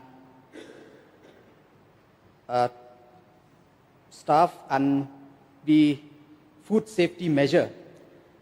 The cut motion gives the House an opportunity to examine the provision is necessary and whether it serves a clear public purpose. The supplementary demand of 2,37,15,000 has two distinct but connected components. An amount of 1,98 lakh is provided under salary for establishment of food safety officers, while 39,15,000 is provided under the other contractual services for the state food testing laboratory. These are the field and laboratory arm of the same statutory food safety system. So the purpose of the provision, food safety enforcement does not end with an inspection or collection of sample. The sample must be properly received, coded, prepared, analyzed, quality checked, and reported. The analytic result must be reliable enough to support regulatory decision and enforcement under the Food Safety and Standard Act 2006 and the rules and regulations made thereunder. The food safety officers undertake inspection, surveillance, sampling, and regulatory action in the field. The State Food Testing Laboratory provided the scientific evidence needed to determine whether a food or water sample conform to the applicable standard. Each side depends on the other. Enforcement without testing lacks scientific proof, while a laboratory without a field surveillance cannot protect consumer effectively. So why the demand should not be reduced? The provision sustains statutory food safety enforcement and laboratory analysis. It supports continuity of existing personnel and essential testing services. It enables timely analysis of routine and surveillance water and outbreak samples. It protects the quality and defensibility of analytical report used for official action. It's allowed the state to use its specialized laboratory equipment and facilities effectively. The expenditure is therefore operational and service linked. It is not an isolated administrative provision. It directly supports consumer protection, outbreak response, and public health. The government's case is that reducing it would weaken the change from field inspection to scientific analysis and final regulatory action. So food safety officer and salary provision. So I won't go through to the role and regulation. I will come directly to what the supplementary demand provide. So the major component of the supplementary demand, 1,98 lakhs under salary for the establishment of food safety officer. The budget statement places this provision under prevention of food adulteration and under the 6th Schedule Part 2 areas. It is therefore a provision for maintaining the government field enforcement establishment for food safety. 13 food safety officers were appointed on the recommendation of the Meghalaya Public Service Commission on 9 December 2025, White Letter Order number held 24/2023/137, subsequent to submission of the budget estimate for 2026-27. Consequently, no provision was made for their salary and admissible allowance. So, as many of the members were asking, sir, that how the food safety officers are placed and how many are there, sir, I'd like to inform that there are total 25 sanctioned posts for the food safety officers, and right now in place we have 21 number. Recently, we sent 14 number for the recruitment for MPSC, but we got the recommendation of only 13 names. And out of that, sir, during the time, recently 3 food safety officers have been promoted. So that's why, sir, right now in position we have 21 out of 25 food safety officer in place. So and where they are placed. East Khasi Hills, there are 4 FSO. West Garo Hills, there are 3. West Jainti Hills, there are 2. East Garo Hills, there are 2. West Khasi Hills, there are 2. Ribhoi districts, there are 2. South Garo Hills, there is 1. East Jainti Hills, 1. Southwest Khasi Hills, 1. Southwest Garo Hills, 1. North Garo Hills, 1. And East and West Khasi Hills, 1. So number 2, contractual technical staff. Sir, present strength, workload and operational necessities. The State Food Testing Laboratory at Pasture Hills, Shillong, is the only state food testing laboratory in Meghalaya. Established in 1981, it has developed from a conventional food testing facility into a specialized institution undertaking chemical, microbiological, water, molecular, and advanced instrumental analysis. Existing technical manpower. Post, research assistant, number is 2, and since I think some of the members were asking the salary being paid to them, the monthly remuneration is for research assistant, which is 2 in number, that is 25,000. Technical assistant, 18 in number, their monthly remuneration is 20,000. Junior chemist is 1, their salary is 25, his salary is 25. Total number is 21. Sir, these 21 personnel are not performing a single or uniform task. Their collective work cover the full sample to report process and the technical record that made each result traceable and defensible.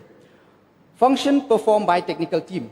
Receive, verification, registration and coding of sample with maintenance of traceability. Sample preparation and chemical, psychochemical, physiochemical and microbiological examination. Chemical and microbiological testing of water sample. Operation of laboratory instrument and specialized high-end equipment. Quality assurance, analytical record, method-related documentation and technical reporting. Priority handling of outbreak and emergency sample while routine works continue. Volume and complexity of the work. From April 2021 to April 2026, the laboratory received 16,682 samples, comprising 11,020 food sample, 5,609 water sample, and 53 outbreak sample. The figure represents the number of sample, not the number of analytical operation performed. A single sample may require several parameters and several stages: preparation, extraction, incubation, instrumental analysis, confirmatory, quality control, documentation, and reporting. Different food products require different method and instrument. The real workload is therefore determined by the number and complexity of parameter, processing time, person hours, equipment use, and quality control requirement rather than sample count alone.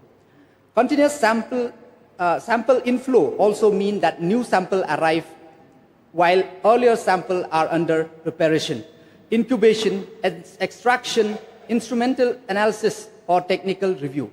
Outbreak sample require priority attention but do not replace routine work. With limited specialized personnel absent or turnover of a trained person can affect continuity in a particular testing area. What the supplementary demand provide? The 21 contractual technical staff initially funded by the FSSAI have since been discontinued from such funding and observed by the state to ensure that the continue and smooth functioning of the state food testing laboratory and conduct of routine analysis. Their engagement was approved by letter number HFWD/CFS/12483/2025/NF/3 dated 13 of January 2026, subsequent to the submission of the budget for 2026-27. Accordingly, the supplementary demand is required to meet the salary expenditure of the 21 contractual staff for the relevant period. So I just want to clarify here that all this time, all these 21 staff, the salaries was being paid by FSSAI. Every year we have to renew our memorandum of understanding, and every year it used to be renewed, and the salary used to be funded by them. But this time they said that they won't be continuing the funding because that was from the beginning, that at one point of time the state government have to observe this staff. So that's why this time, because recently the FSSAI have made it clear that they won't bear the salary of this. So that's why this supplementary demand. Food safety measure. The total number of inspection for the last 3 years is 3,756. Total number of regulatory sample tested during last 3 years is 2,844. Substandard, we got 22, and unsafe, 7. Total number of surveillance sample tested during the last 3 years. The total sample collected, 5,741. Substandard, 94, and unsafe, 19. Total number of fish sample tested during the last 3 years is 3,329.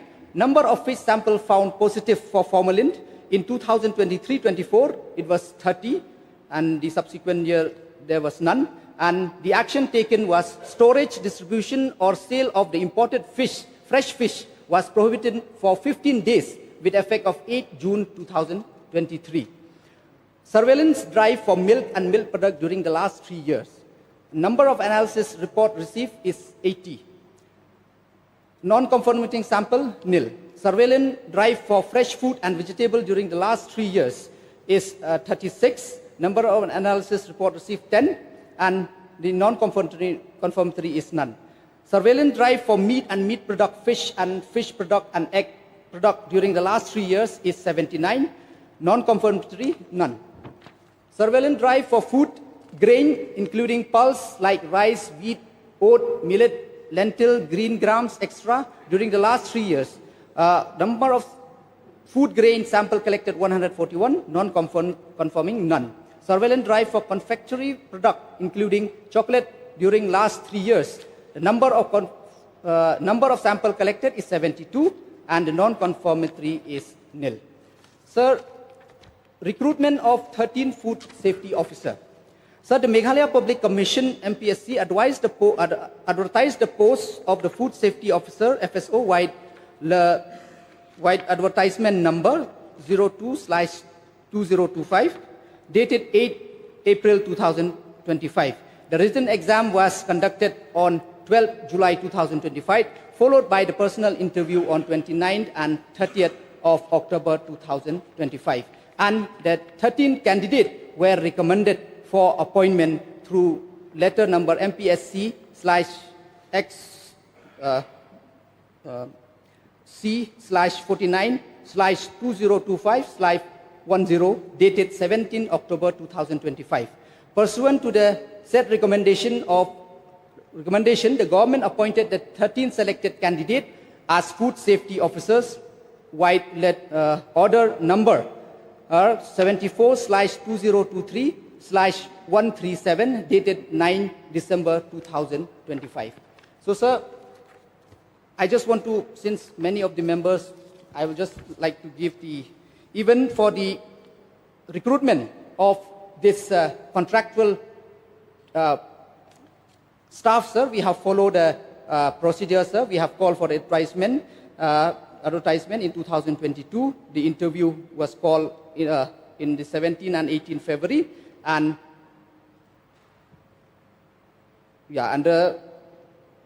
and it was declared. And now, sir, Food Commissioner raid has two parts, sir. One enforcement, and the another is technical, sir. And right now, sir, in the technical, sir, we have sent 5 more posts to the MPSC, sir. We are awaiting for the result for the recommendation from the MPSC, and these are, sir, food analysts. Right now, we have contractual assistant analyst, chemist, assistant chemist, scientific assistant chemist is already filled. Scientific assistant, these are all one post, and lab assistant 1 post, sir. So these are the human resource present along with this 6 and then 21 technical staff. And in the enforcement, sir, we have a joint commissioner, 1 DC, deputy commissioner, and then the food safety officer, which are 21 in place right now out of 25. So these are, sir, the clarifications, sir, regarding the I hope that I have touched most of the issue raised by the honorable member, and rightly pointed out by some of the members, sir, that because we need to empower this particular department as it deal with a very important part, which is food, which we take every day, sir. So that's why it's very important. So we are thankful that we have got this 13 new food safety officers, sir, where we have been, one of the questions from the honorable member, where they are placed in different part of the state, sir, as I've already read out. We have sent them to different part of the state. And then, sir, we are, and just to inform the member that, sir, the awareness program is used to be held, sir, from time to time. And then the inspection, because we are mandated by the Food Safety Standard Act 2016 in the rule and regulation, we are mandated that 15 of every month, 10 food business operator, we have to go and inspect. We have to take 10 regulatory sample and 15 surveillance sample. That is minimum every month. And then, sir, like I think all the house have heard it, that I have already read the number of sample have been collected, and already the confirmatory and the non-confirmatory, and the action also has been taken accordingly, sir. So as you understand, sir, like I think it's rightly pointed out by the all-honorable member that this particular department is very important. It's very important, and it needs to function. It needs to, like, I think we need to empower it more. So that's why I will urge the mover of the cut motion to withdraw the cut motion. So so we can go ahead with the salary of this important staff of the department, sir. So with this few submissions, sir, I resume my seat. May I know the mind of the mover as to whether he will withdraw his court motion? Mr. Chairman, sir, before the mover of the cut motion gives his opinion, makes his mind, I would like to just refer to one point which I have stressed. You know, the overall, because it's an enforcement of the statutory obligation. Therefore, as per the Act, all the, including small food stalls, vendors, they are also required to be brought under the registration framework. So can there be some support system besides sensitizing them, some support system, since we are looking at the state from the perspective of promoting it as a premier destination. Therefore, food becomes very important. So that part, then you will require some more support. Maybe some review on these can be done, and some support to all those stakeholders who are in the food chain business.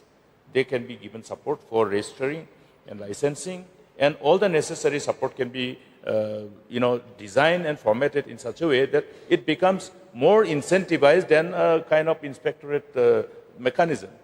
So only this submission, and I would like to, I rather expect the government to take cognizance of this important aspect of area which can help us. Thank you, sir. I think I should thank the Honorable LO for raising a very valid question. And just to inform him, sir, that regular check, and then before any major event or anything, our food safety officer always made it mandatory that all those people who set stalls or have shop, they have to comply with the rule and act. But still, sir, it is a very valid suggestion, and definitely, sir, will explore possibility to provide help wherever possible. Support, yes, thank you. Okay, this is the mind of the mover. Sir, before I decide whether I will withdraw or not, I just, first of all, I would like to thank the Honorable Minister for his extensive reply. And he has covered all the concerns almost. And in his submission, it suggests that the government has admitted that the budget estimation has failed to include the expenditure on this food officer, because during the submission, the minister had clearly stated that this officer has been appointed since 2025. So we missed to include in the budget. So thank you, sir, for the admission. And I have only two areas of concern that I would like the clarification of the minister. Since we had discussed that this department is very important and we need to have staff, so may I know the fate, or when do we expect that the government will regularize these contractual technical staffs? Yes, sir, because ultimately, like I already mentioned, because only at the beginning, at the initial stage, FSSI will support, and right now it has withdrawn. So now, sir, we are on the process of sending for sanctioning of this post to make it regular. Thank you. And just one more. May I know that the percentage of sample collected from the rural areas? Sorry, I don't have really the breakup right now.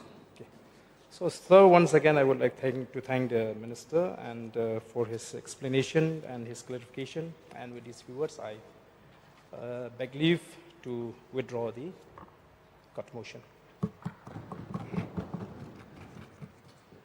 Since the mover has withdrawn his cut motion, now let me put the question before the House.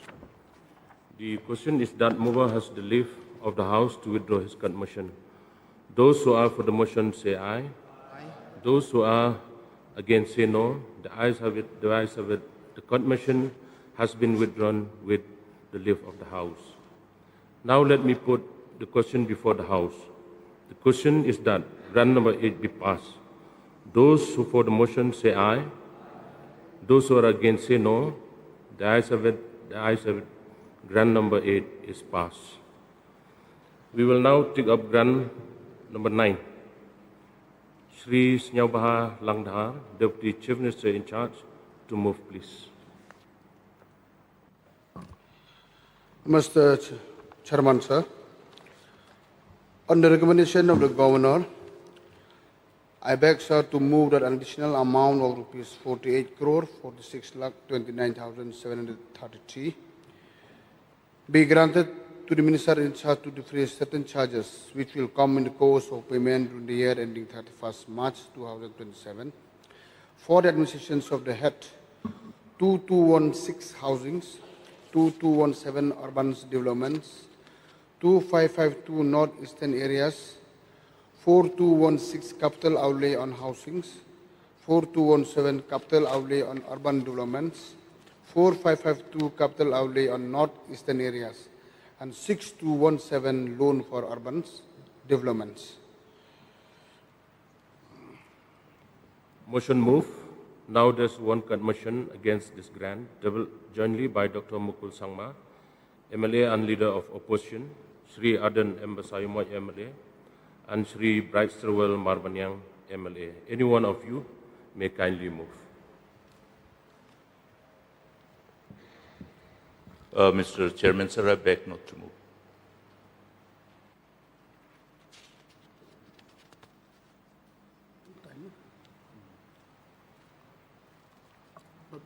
Not to move, no? Beg not to move? Not to move. Okay.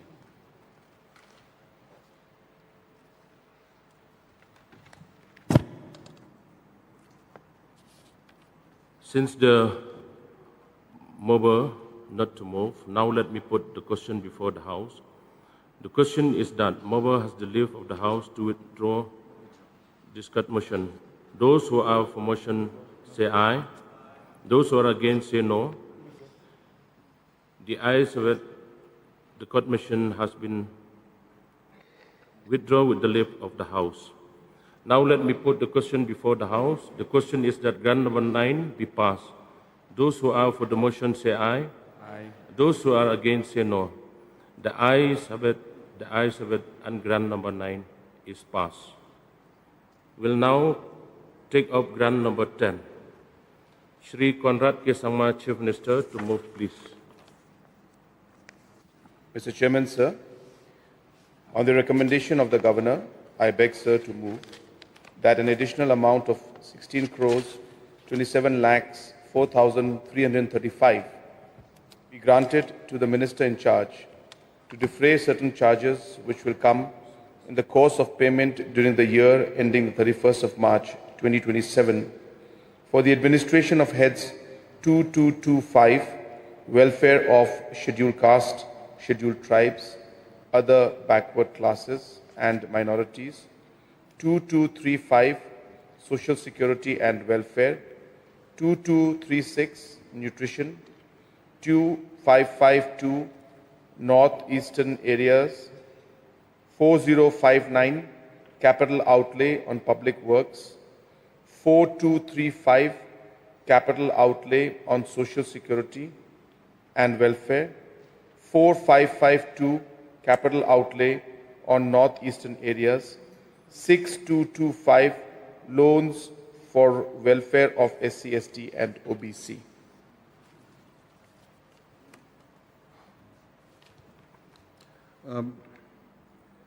Motion moved. Now there is one cut motion against this grant tabled jointly by Sri Aden M. Bosamoy, MLA, Srimati Miani D. Sira, MLA, Sri Vice Starwell Marbanyang, MLA, and Dr. Mizanur R. Khaji, MLA. Any one of you may kindly move.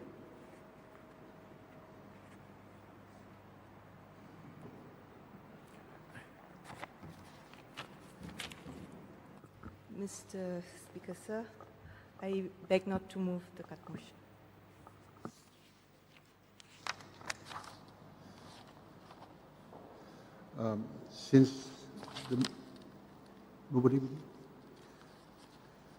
Since this cut motion is being withdrawn, now let me put the question before the House. The question is that the mover has the leave of the House to withdraw their cut motion.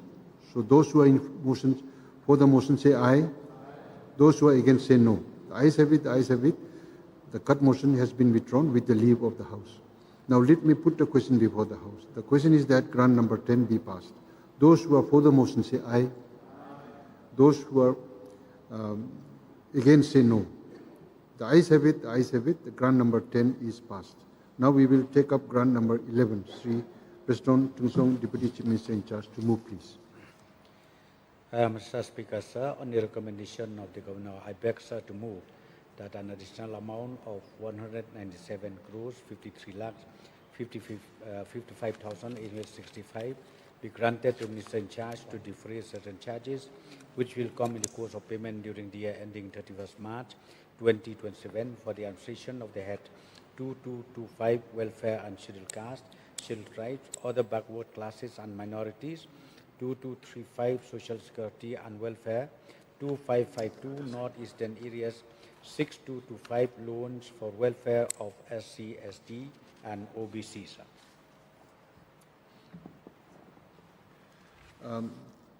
Motion moved. Now there is one cut motion against this grant tabled jointly by Sri Adan M. Basamait MLA and Sri Price Travel Marbanyam MLA. Any one of you may move, please. Sir, I beg not to move. Since the movers has withdrawn their cut motion, now let me put the question before the House. The question is that the mover has the leave of the House to withdraw their cut motion. So those who are for the motion say aye. Those who are against say no. The ayes have it, the ayes have it. The cut motion has been withdrawn with the leave of the House. Now let me put the question before the House. The question is that grant number 11 be passed. Those who are for the motion say aye, and those who are against say no. The ayes have it, the ayes have it. Grant number 11 is passed. Since it is now 1 p.m., voting on demand for grants is now closed. The remaining demands for grants will be disposed of by applying sub-rule 3 of the Rule 144 of the Rules of Procedure and Conduct of Business in the Meghalaya Legislative Assembly, that is demand number 12, demand number 13, demand number 14, demand number 15, 16, 17, 18, and demand number 19. Do stand guillotined. Now I will put the question before the House. The question is that demand numbers 12, 13, 14, 15, 16, 17, 18, and 19 be passed. Those who are for the motion say aye. Those who are against say no. The ayes have it, the ayes have it. The motion is carried and demand numbers 12, 13, 14, 15, 16, 17, 18, and 19 are passed by the House.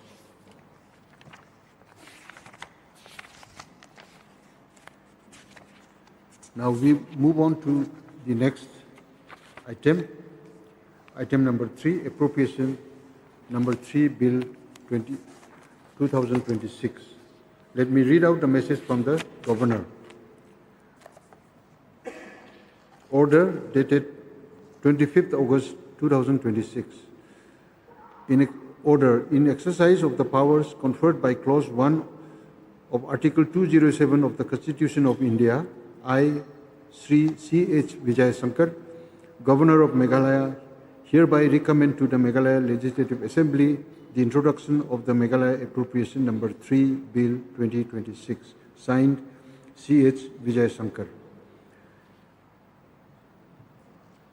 Now, Sri Conrad K. Sangma, Chief Minister in charge, Finance, to beg leave to introduce the Meghalaya Appropriation Number 3 Bill 2026. Chief Minister, please. Mr. Speaker, sir, I beg leave to introduce the Meghalaya Appropriation Number 3 Bill 2026. Motion moved. Now let me put the question before the House. The question is that leave be granted to introduce the Meghalaya Appropriation Number 3 Bill 2026. Those who are in favor say aye. Aye. Those who are against say no. The ayes have it, the ayes have it. The motion is carried and leave to introduce the bill is granted. Chief Minister, to introduce the bill, please. Mr. Speaker, sir, I introduce the bill. Secretary, to read out the title of the bill, please. The Meghalaya Appropriation Number 3 Bill 2026 is introduced in the House. Now we come to item number 4. Sri Preston Tunsong, Deputy Chief Minister in charge, Parliamentary Affairs, to move that the second proviso of Sub-Rule C of Rule 72 of the Rules of Procedure and Conduct of Business in its application to the Meghalaya Appropriation Number 3 Bill 2026 be suspended for the time being insofar as the rule requires circulation of the bill 4 days in advance before the motion for consideration may be moved. Deputy Chief Minister in charge, please. Mr. Speaker, sir, I beg to move that the second proviso of Sub-Rule C of Rule 72 of the Rules of Procedure and Conduct of Business in its application to the Meghalaya Appropriation Number 3 Bill 2026 be suspended for the time being insofar as the rule requires circulation of the bill 4 days in advance before the motion for consideration may be moved. Motion moved.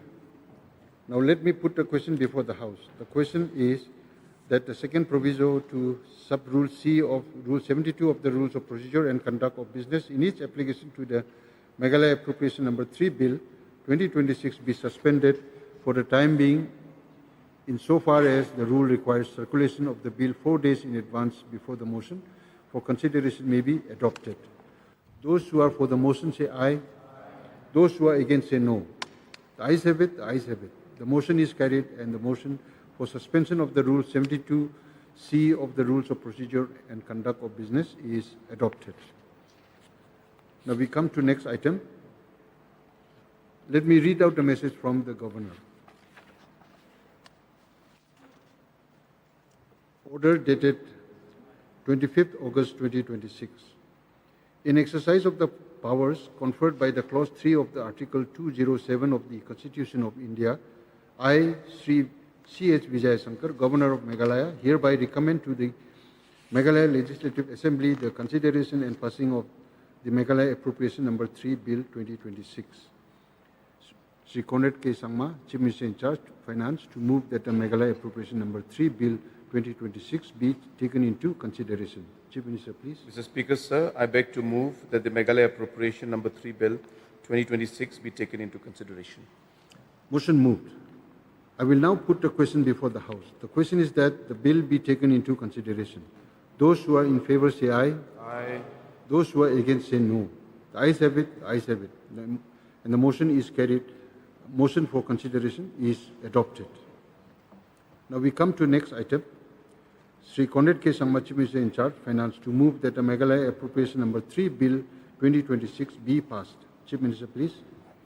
Mr. Speaker, sir, I beg to move that the Meghalaya Appropriation Number 3 Bill 2026 be passed.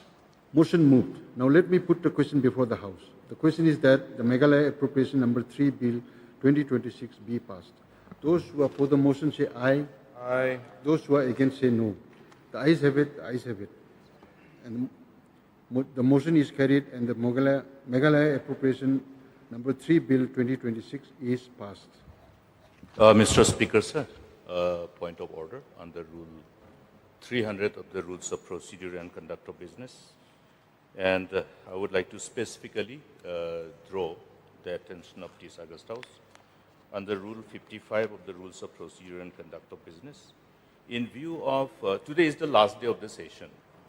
So there is no more scope for the House to get any clarity pertaining to the stand of the government because we see in the media, number of medias have carried about the legal luminaries of the state. The High Court of Meghalaya Bar Association and the Shillong Bar Association having some kind of grievances which is flagged before the government and resulting into some kind of standstill at the level of the smooth functioning of the administration of justice. So therefore, administration of justice is one of the integral part of governance, and if this is to any extent affected, then obviously it has got its ramification in overall administration and governance. Therefore, in view of these issues flagged by these all the bar associations, it refers that the High Court of Meghalaya Bar Association and the Shillong Bar Association, also other members of these legal luminaries across the state joining in this particular,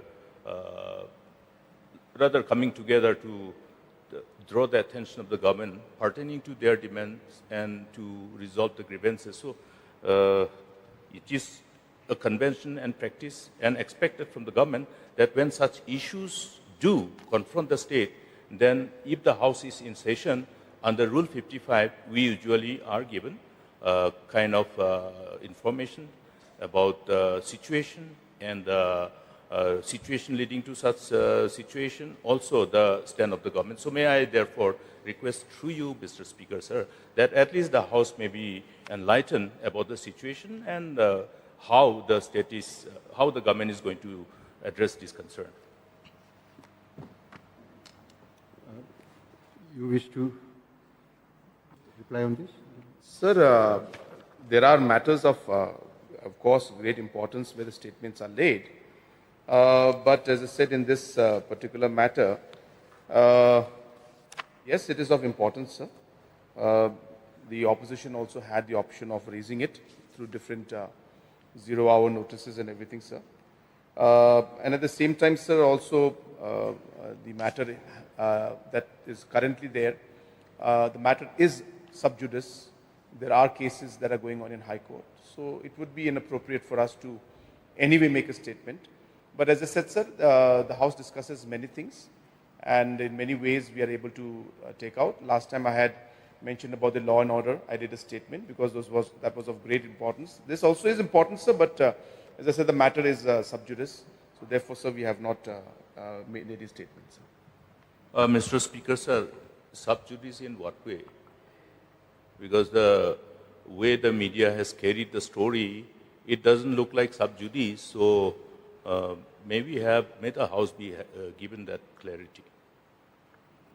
As I said, all the details are not with me.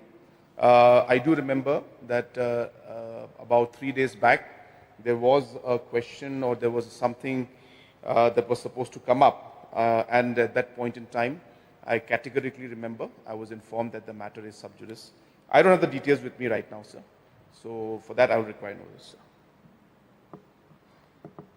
So the House cannot be privileged to have this total detailed information. But even then, may I then, through you, Mr. Speaker, sir, submit most respectfully that these concerns may be addressed, because administration of justice is crucial in the whole hand of affairs of governance, and therefore I think utmost seriousness and focus from the government's end must be ensured, sir. Okay. My decision is that the point of order is not a point of privilege. So I think we can now move on to the business for the day. Where was I? 6. Now we come to next item, consideration and passing of government bills. Sri Conrad K. Sangma, Chief Minister in charge, Forest and Environment, to move that the Meghalaya Forest Authority Amendment Bill 2026 be taken into consideration. Chief Minister, please. Sir, I think I was reading out 6, Agenda 6. I'm not sure. I think it was 6 is done. Done. Okay, sir. 7, sir. Right, sir.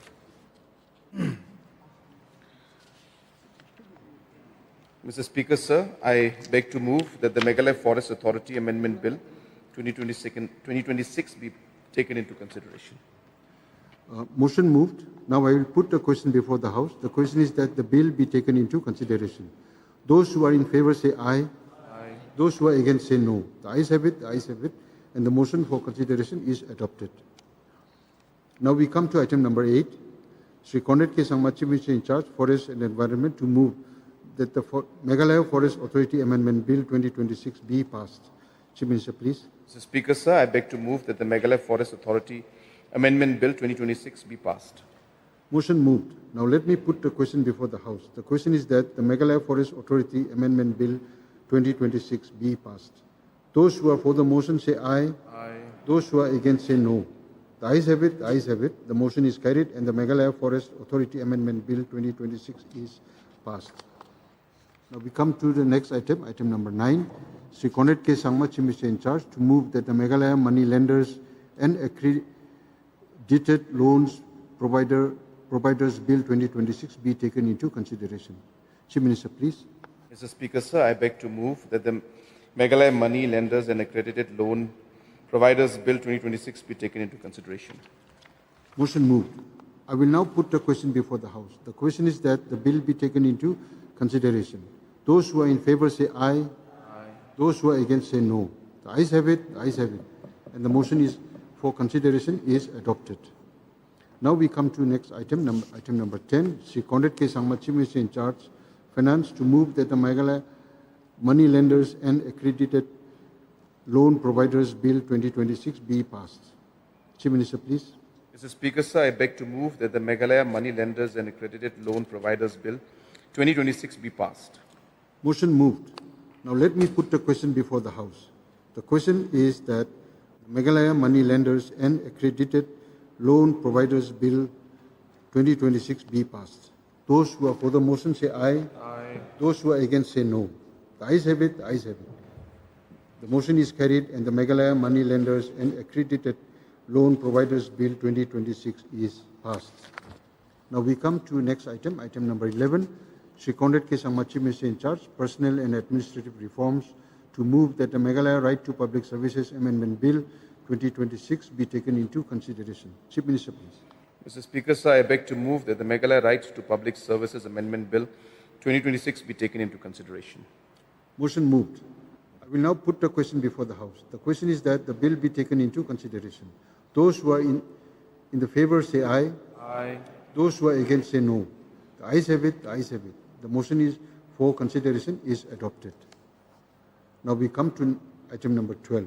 Sri Conrad K. Sangma, Chief Minister in charge, Personnel and Administrative Reforms, to move that the Meghalaya Right to Public Services Amendment Bill 2026 be passed. Chief Minister, please. Mr. Speaker, sir, I beg to move that the Meghalaya Right to Public Service Amendment Bill 2026 be passed. Motion moved. Now let me put the question before the House. The question is that the Meghalaya Right to Public Services Amendment Bill 2026 be passed. Those who are for the motion say aye. Aye. Those who are against say no. The ayes have it, the ayes have it. The motion is carried and the Meghalaya Right to Public Services Amendment Bill 2026 is passed. Now we come to item number 13. Sri Conrad K. Sangma, Chief Minister in charge, Home, Political, to move that the Meghalaya Official Languages 2026 be taken into consideration. Chief Minister, please. Mr. Speaker, sir, I beg to move that the Meghalaya Official Languages Bill 2026 be taken into consideration. Motion moved. I will now put the question before the House. The question is that the bill be taken into consideration. Those who are in favor say aye. Aye. Those who are against say no. The ayes have it, the ayes have it. The motion for consideration is adopted.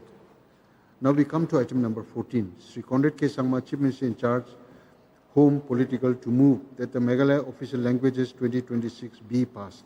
Chief Minister, please. Mr. Speaker, sir, I beg to move that the Meghalaya Official Languages Bill 2026 be passed. Motion moved. Now let me put the question before the House. The question is that the Meghalaya Official Languages Bill 2026 be passed. Those who are for the motion say aye. Those who are against say no. The ayes have it, the ayes have it. The motion is carried and the Meghalaya Official Languages 2026 is passed. Now we come to item number 15. Sri Lakshman Rambui, Minister in charge Education, to move that the International Open University repealing Bill 2026 be taken into consideration. Minister in charge, please. Mr. Speaker, sir, I beg to move that the International Open University Repealing Bill 2026 be taken into consideration. Motion moved. I will now put the question before the House. The question is that the bill be taken into consideration. Those who are in favor say aye. Aye. Those who are against say no. The ayes have it, the ayes have it. The motion for consideration is adopted.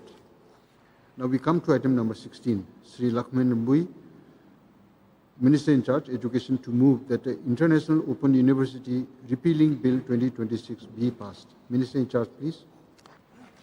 Mr. Speaker, sir, I beg to move that the International Open University Repealing Bill 2026 be passed. Motion moved. Now let me put the question before the House. The question is that the International Open University Repealing Bill 2026 be passed. Those who are for the motion say aye. Aye. Those who are against say no. The ayes have it, ayes have it. The motion is carried and the International Open University Repealing Bill 2026 is passed. Now we come to item number 17. Sri Lakshman Rambui, Minister in charge Education to move that the Khasi Jantia Presbyterian University Meghalaya Bill 2026 be taken into consideration. Minister in charge, please. Mr. Speaker, sir, I beg to move that the Khasi Jaintia Presbyterian University Meghalaya Bill 2026 be taken into consideration, sir. Motion moved.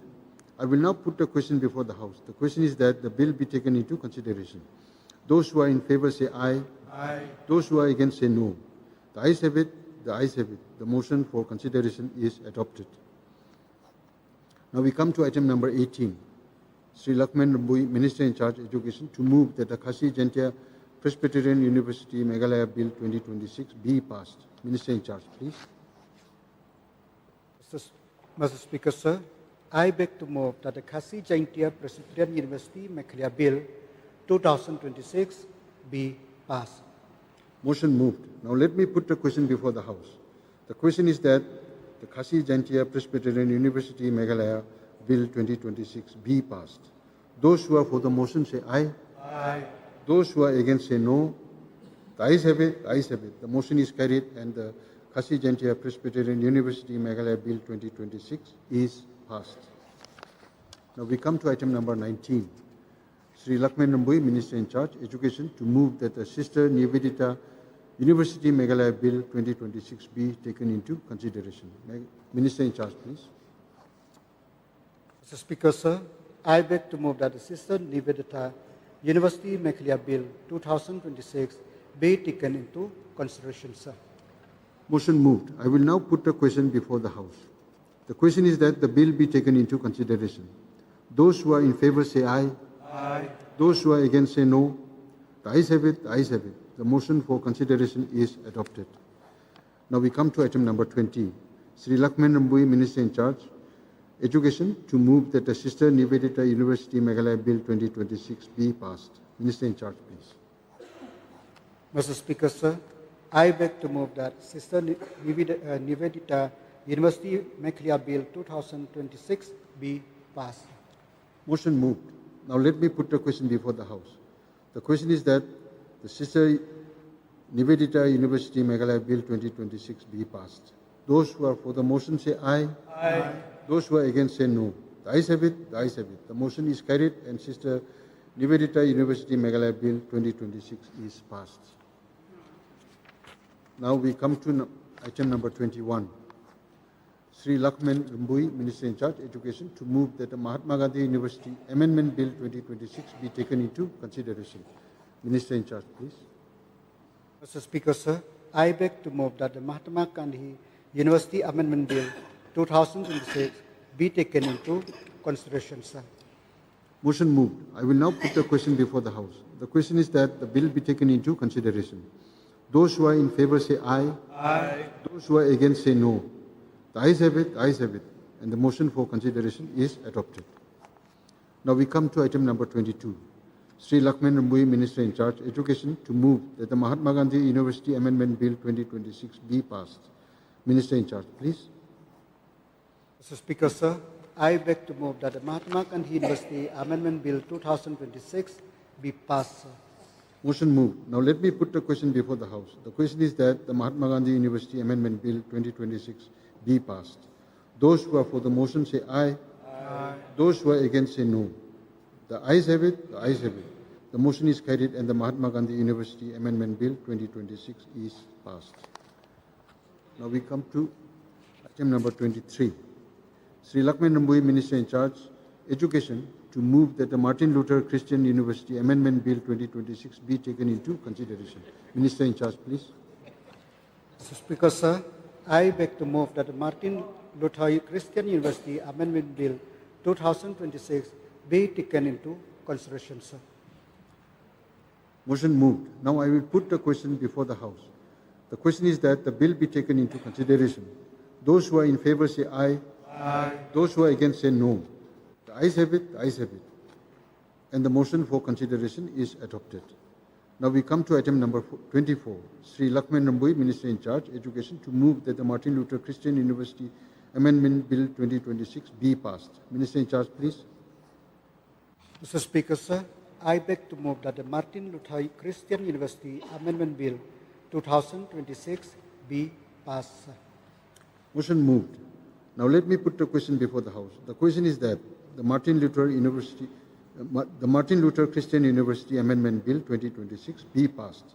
Those who are for the motion say aye. Aye. Those who are against say no. The ayes have it. The ayes have it. And the motion is carried, and the Martin Luther Christian University Amendment Bill 2026 is passed. Now we come to item number 25. Sri Lakshman Rambui, Minister in Charge Education, to move that the Maharashtra Institute of Technology, University of Meghalaya, Amendment Bill 2026 be taken into consideration. Minister in Charge, please. Mr. Speaker, sir, I beg to move that Maharashtra Institute of Technology, University of Meghalaya, Amendment Bill 2026 be taken into consideration, sir. Motion moved. I will now put the question before the House. The question is that the bill be taken into consideration. Those who are in favor of say aye. Aye. Those who are against say no. The ayes have it, the ayes have it, and the motion for consideration is adopted. Now we come to item number 26. Sri Lakshman Rambui, Minister in Charge Education, to move that the Maharashtra Institute of Technology, University of Meghalaya Amendment Bill 2026 be passed. Minister in Charge, please. Mr. Speaker, sir, I beg to move that the Maharashtra Institute of Technology, University of Meghalaya Amendment Bill 2026 be passed, sir. Motion moved. Now let me put the question before the House. The question is that the Maharashtra Institute of Technology, University of Meghalaya Amendment Bill 2026 be passed. Those who are for the motion say aye. Those who are against say no. The ayes have it. The ayes have it. The motion is carried, and the Maharashtra Institute of Technology, University of Meghalaya Amendment Bill 2026 is passed. Now we come to item number 27. Sri Medhalaya, Minister in Charge, Taxation, to move that the Meghalaya Goods and Services Tax Amendment Bill 2026 be taken into consideration. Minister in Charge, please. Mr. Speaker, sir, I beg to move that the Meghalaya Goods and Services Tax Amendment Bill 2026 be taken into consideration. Motion moved. Now I will put the question before the House. The question is that the bill be taken into consideration. Those who are in favor of the motion say aye. Those who are against say no. The ayes have it, the ayes have it. And the motion for consideration is adopted. Now we come to item number 28. Sri Medhalaya, Minister in Charge Taxation, to move that the Meghalaya Goods and Services Tax Amendment Bill 2026 be passed. Minister in Charge, please. Speaker, sir, I beg to move that the Meghalaya Goods and Services Tax Amendment Bill 2026 be passed. Motion moved. Now let me put the question before the House. The question is that the Meghalaya Goods and Services Tax Amendment Bill be passed. Those who are for the motion say aye. Those who are against say no. The ayes have it, the ayes have it. The motion is carried, and the Meghalaya Goods and Services Tax Amendment Bill 2026 is passed. Now we come to item number 29. Sri Medhalaya, Minister in Charge, Taxation, to move that the Meghalaya Value Added Tax Amendment Bill 2026 be taken into consideration. Minister in Charge, please. Speaker, sir, I beg to move that the Meghalaya Value Added Tax Amendment Bill 2026 be taken into consideration. Motion moved. Now I will put the question before the House. The question is that the bill be taken into consideration. Those who are in favor say aye. Those who are against say no. The ayes have it, the ayes have it. And the motion for consideration is adopted. Now we come to item number 30. Sri Medhalaya, Minister in Charge Taxation, to move that the Meghalaya Value Added Tax Amendment Bill 2026 be passed. Minister in Charge, please. Speaker, sir, I beg to move that the Meghalaya Value Added Tax Amendment Bill 2026 be passed. Motion moved. Now let me put the question before the House. The question is that the Meghalaya Value Added Tax Amendment Bill 2026 be passed. Those who are for the motion say aye. Those who are against say no. The ayes have it, the ayes have it. The motion is carried, and the Meghalaya Value Added Tax Amendment Bill 2026 is passed. Now we come to item number 31. Assurance Statement. Sri Marcus N. Marak, Minister in Charge, Public Health Engineering, to lay an assurance statement pertaining to start question number 1, replied on 25th August 2026. Minister in Charge, please. Speaker, sir, I beg to lay an assurance statement pertaining to start question number 1, replied on 25th August 2026. Now we come to item number 32, laying of reports. Sri Methodius Dakar, Minister in charge Labour, Employment and Skill Development, to lay the following. 1. The separate audit report of the Meghalaya Building and Other Construction Workers Welfare Board for the year 2023-2024. Number 2. The annual accounts of the Meghalaya Building and Other Construction Workers Welfare Board for the year 2023-24. Minister in charge, please. Speaker, sir, I beg to lay the following reports. 1. The separate audit report of the Meghalaya Building and Other Construction Worker Welfare Board for the year 2023-24. Second, the annual accounts of the Meghalaya Building and Other Construction Workers Welfare Board for the year 2023-24. Now we come to item number 33.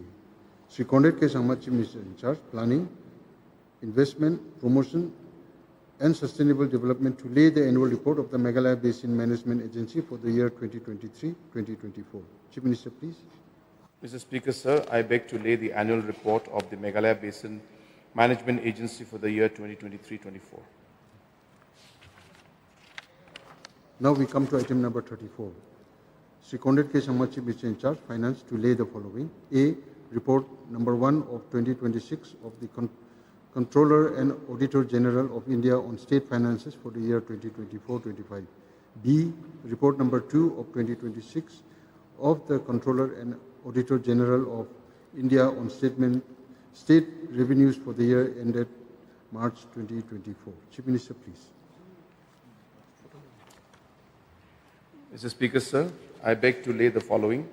A. Report number 1 of 2026 of the Controller and Auditor General of India on state finances for the year 2024-25. B. Report number 2 of 2026 of the Controller and Auditor General of India on state revenues for the year ended March 2024.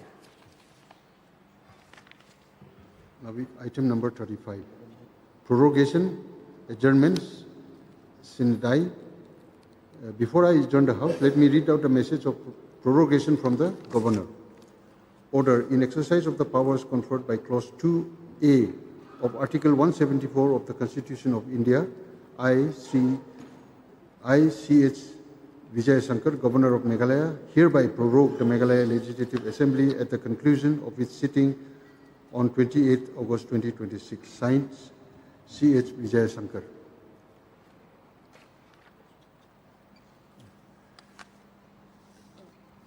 Now, since we have come to the end of our business for the current autumn session 2026, the House stands prorogued sine die. Now, may I request all the members to please stand up for the state anthem and the national anthem.